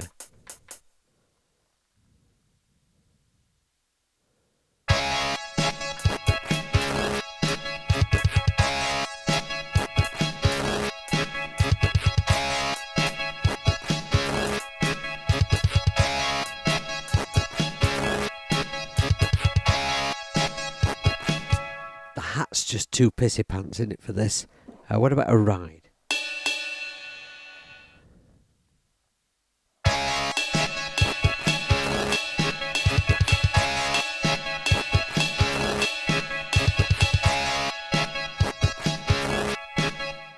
Yeah. Now, where's that ride? Because that's on the RX-17. He said as he pissy panted around trying to find it. Must be around here. There. I was going to look it up because I did make notes. That's kind of loud.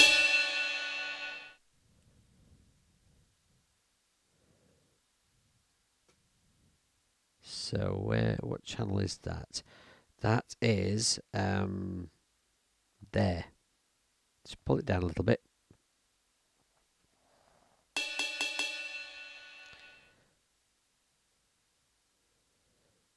Right.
Right. Okay. I like that. That's kind of seriously over the top and dramatic, as you say, Semtex. Uh, that's what I like. I like music to be really kind of bold and bombastic, and then really subtle and pretty, and the sort of the huge uh, contrast in between. Drama. We like drama. Now, what about some toms? Should we have some toms in there?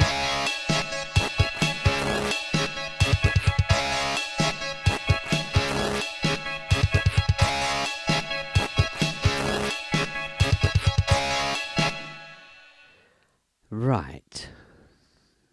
I'm going to experiment with toms. Let's find out.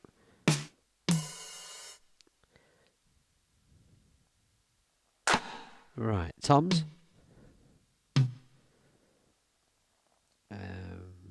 So if I go back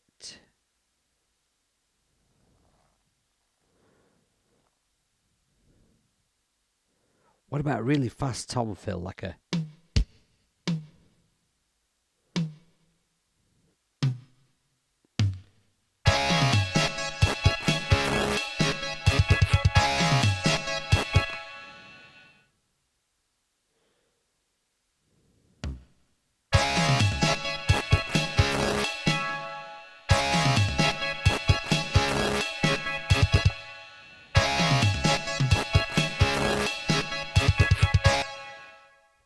Right.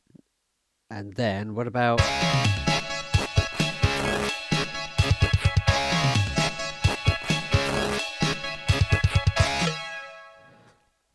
something along with these kicks at the end?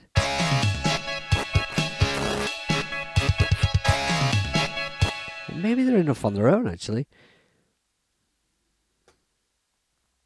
Maybe they are. Okay, so I'm going to go like this.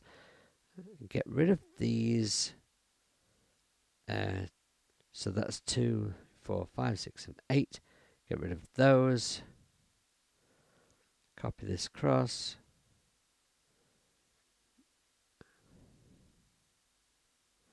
It's doing that thing again where it's stalling while I'm trying to copy across multiple times. I'm really not sure why that is.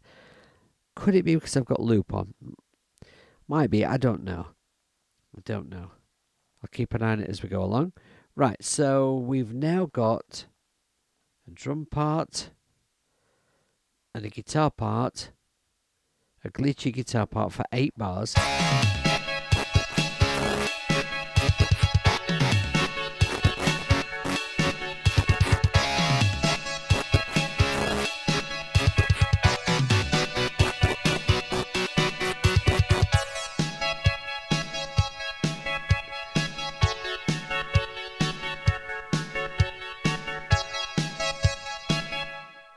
Right, now I think after that we need to go into the chugging guitar.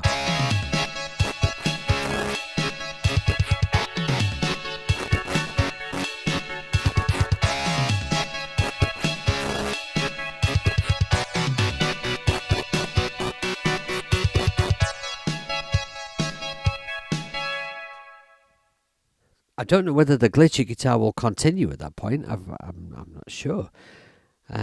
So let's put down a guitar that is straight, right? So this would be on this channel, yeah. No, not that channel. Okay, yeah, I need to I need to start another channel. Hey, Jade, welcome to Glitchy Nonsense. I had an idea in mind when I started this stream. I thought I'm going to have a go at a few guitar ideas, just get some rough guitar ideas down for the track today. And I started with an idea, and Matthias suggested screwing up the guitar audio with some kind of chopper or something, and then Sam suggested using Bliss Motion Effects, and I've ended up with this. This is my pre-chorus.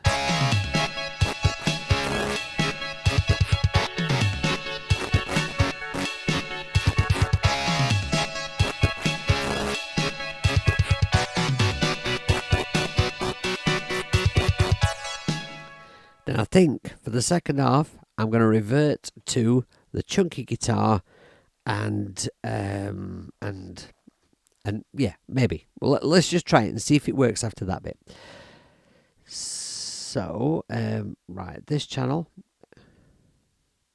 input 9, insert. I'll use Goblin again because I liked that.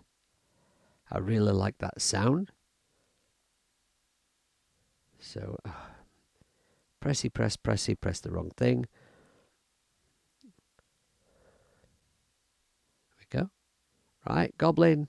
I think I had the volume something like about there. I think that seemed about right. And then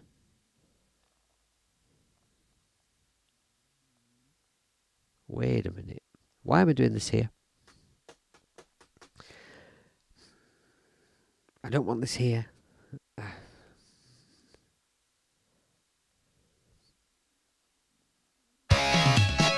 I need a new track. That's what I need. Stupid hippie. Okay, new audio track. Focus. Change that to a bluey colour because guitars are blue. Right, now we're going to call this one Git 2, I guess. And now we can add Goblin. And you know what? I better add the tuner as well, Anna. So, there we go. Tuner. Brainy. And then Goblin here.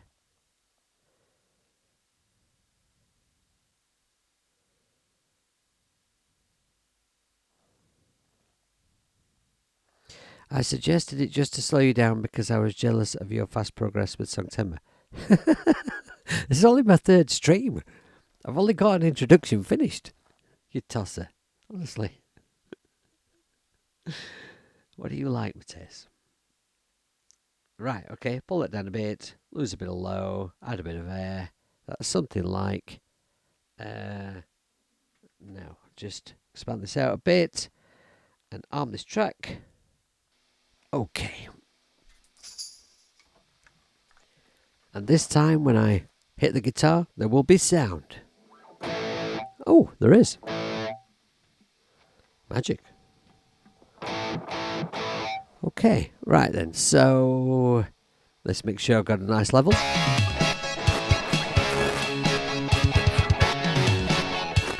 want a bit more volume.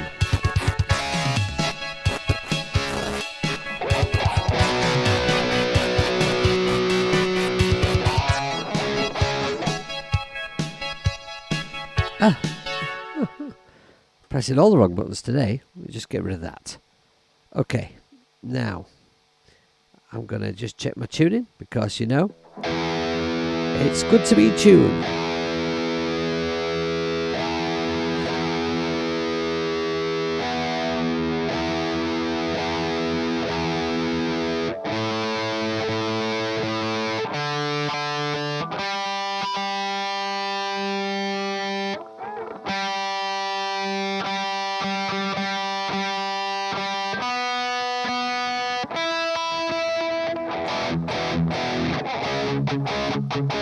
Right then. Okay, so I need to choose. Whether I'm going to go with the straight rhythm or am I going to go with the thingy rhythm. You know, that one. The the accented rhythm. Set myself up a little thing like this, right? So we'll have a loop just for practice.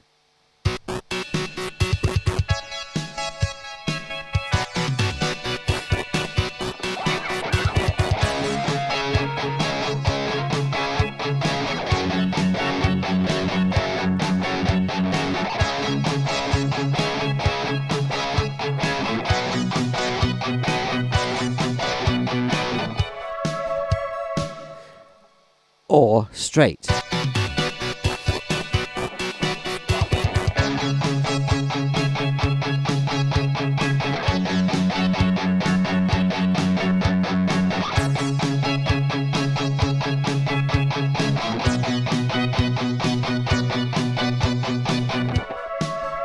Right, which sounds better?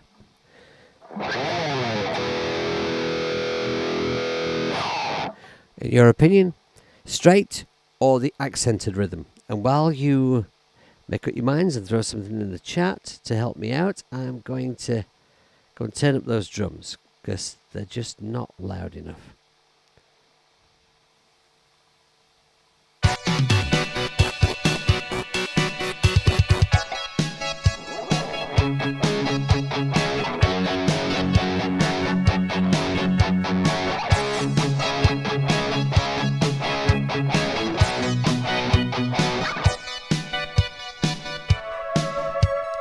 Right, so accent it like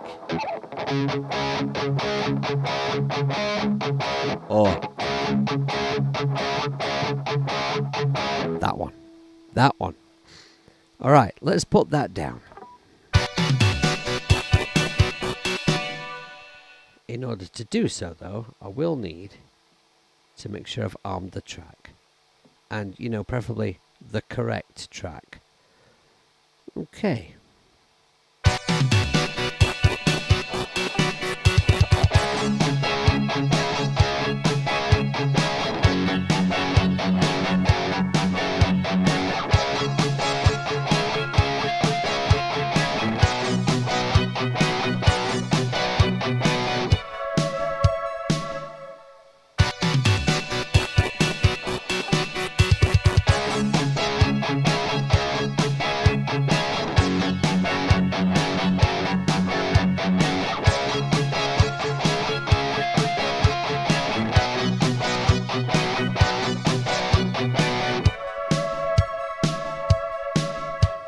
What was that weird noise in the background? I've either recorded something accidentally, or one of my neighbours is having some kind of an attack.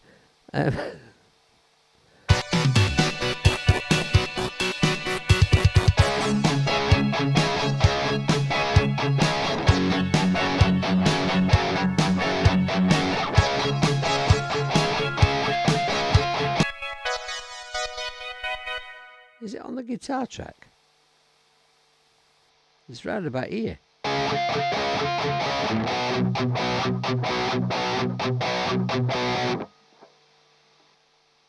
No, there's something going on.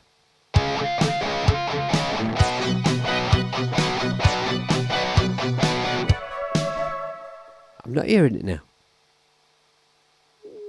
Okay. Fine, whatever. Now, with that guitar rhythm, these drums don't work. Now, that's not perfect playing, but I think I like that feel, so I think I know that that's the kind of guitar part that I want.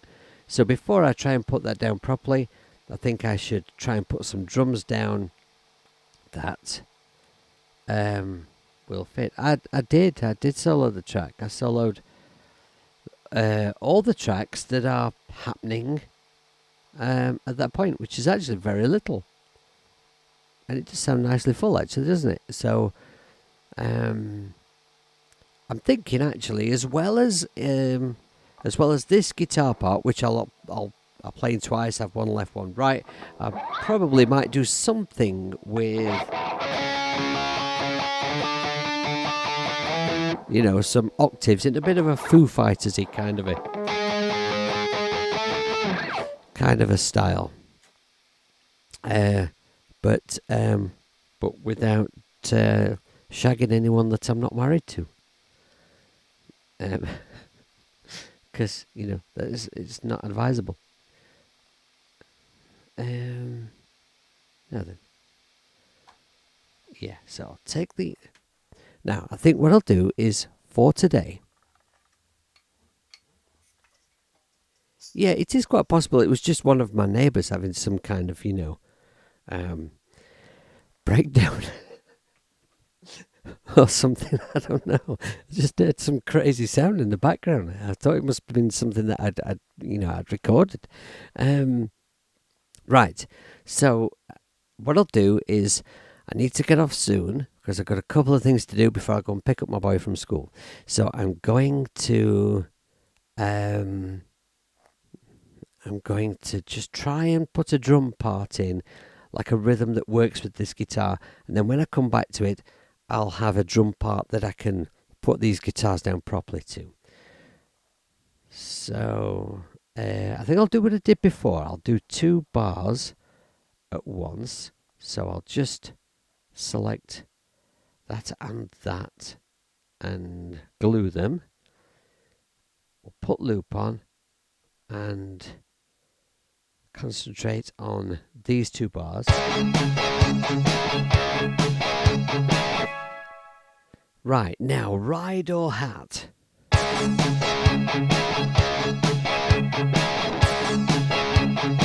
think I'll go with hat at this point. We've used the ride bell a bit We'll go to the hat here. That's usually makes it kind of nice and tight, and then maybe use the ride again in the chorus. Okay? That's my feelings.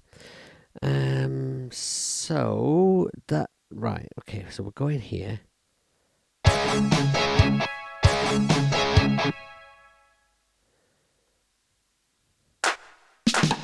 Ah. Right. There's my hat. There's my open hat. I think I'm going to stay with the closed hat, nice and tight. Cowbell.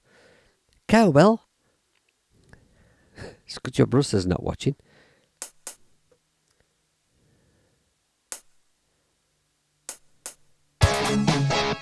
Ooh. Right, now what we want is we want the hat here louder. How much louder?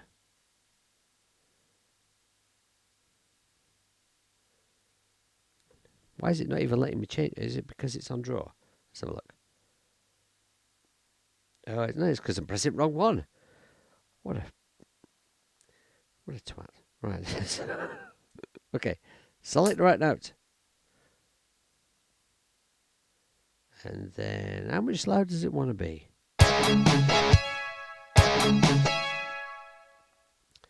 Let's make it all the loud. Alright, and then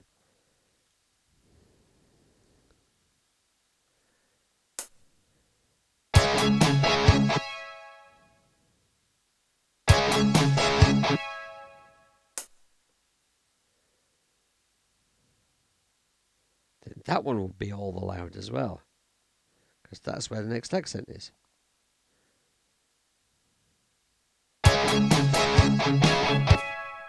Yes. So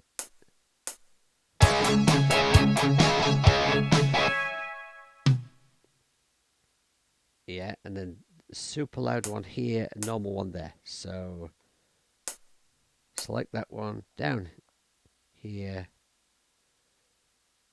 there. Yes. Copy these across to the next bar, like that.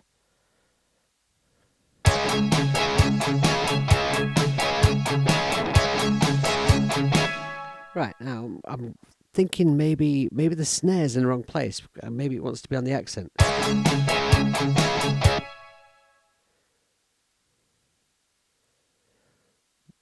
What would happen if we put the snare like here and there?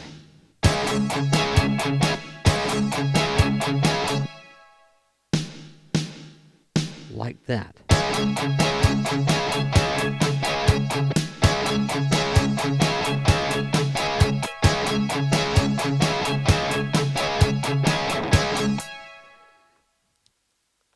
Kind of like that, but the kick doesn't work now.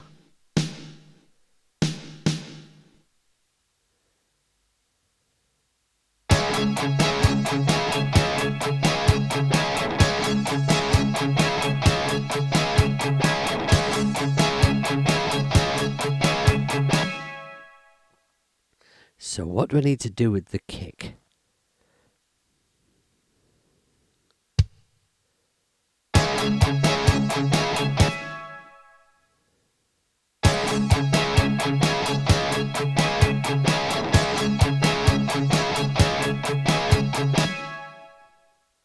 Rightly, I don't know.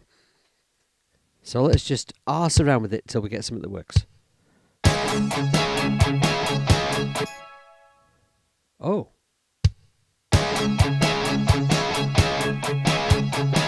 Ah, right, okay.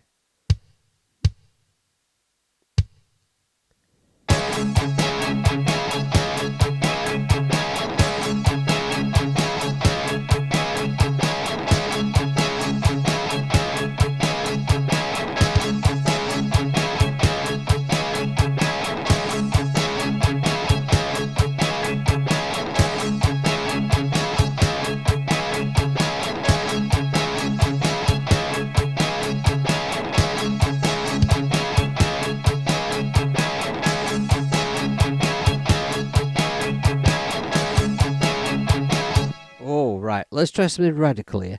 So if we go like this, right, take the kicks away where the snares are, and then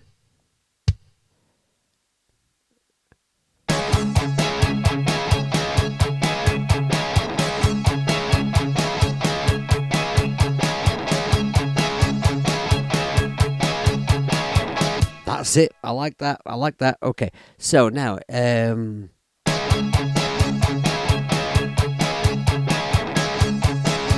right, okay, that I'm going to copy across. Let's try an experiment here because we're having that problem with the side handle not working on the side of the MIDI, not working properly anyway. So, first job, delete the MIDI for the rest of the section for the drums. Right, take loop off, select is not on, highlight the part, drag it to the right. Not working.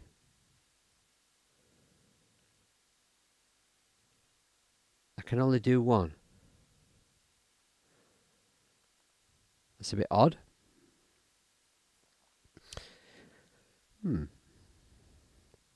Very strange.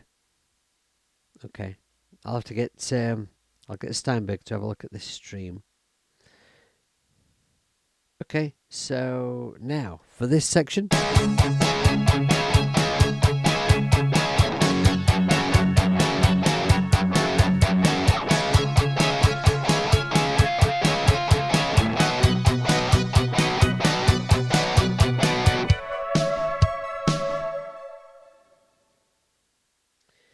Right, and then I'm thinking, you know, over the top, maybe a climbing octave part.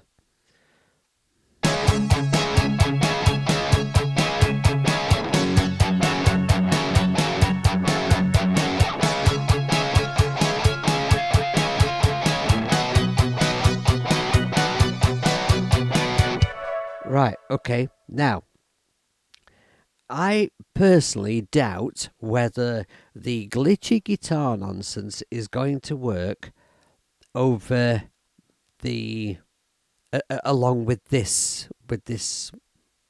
part, right? It is, that strange noise is still there, and I actually don't know what it is. I'm going to double check whether it's this guitar here.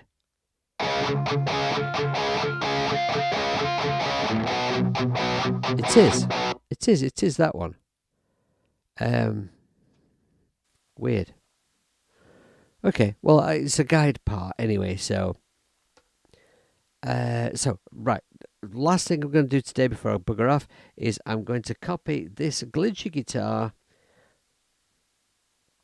across. Let's put it here where the chunky guitar comes in. Let's find out whether the two things have any chance whatsoever of working together.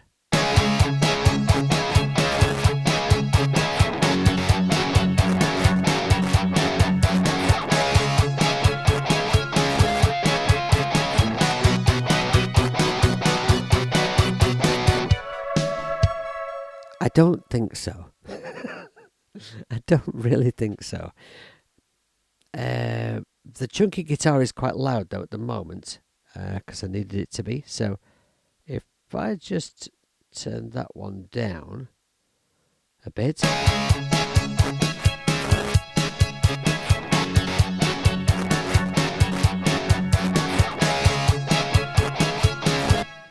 You see, if I just solo them.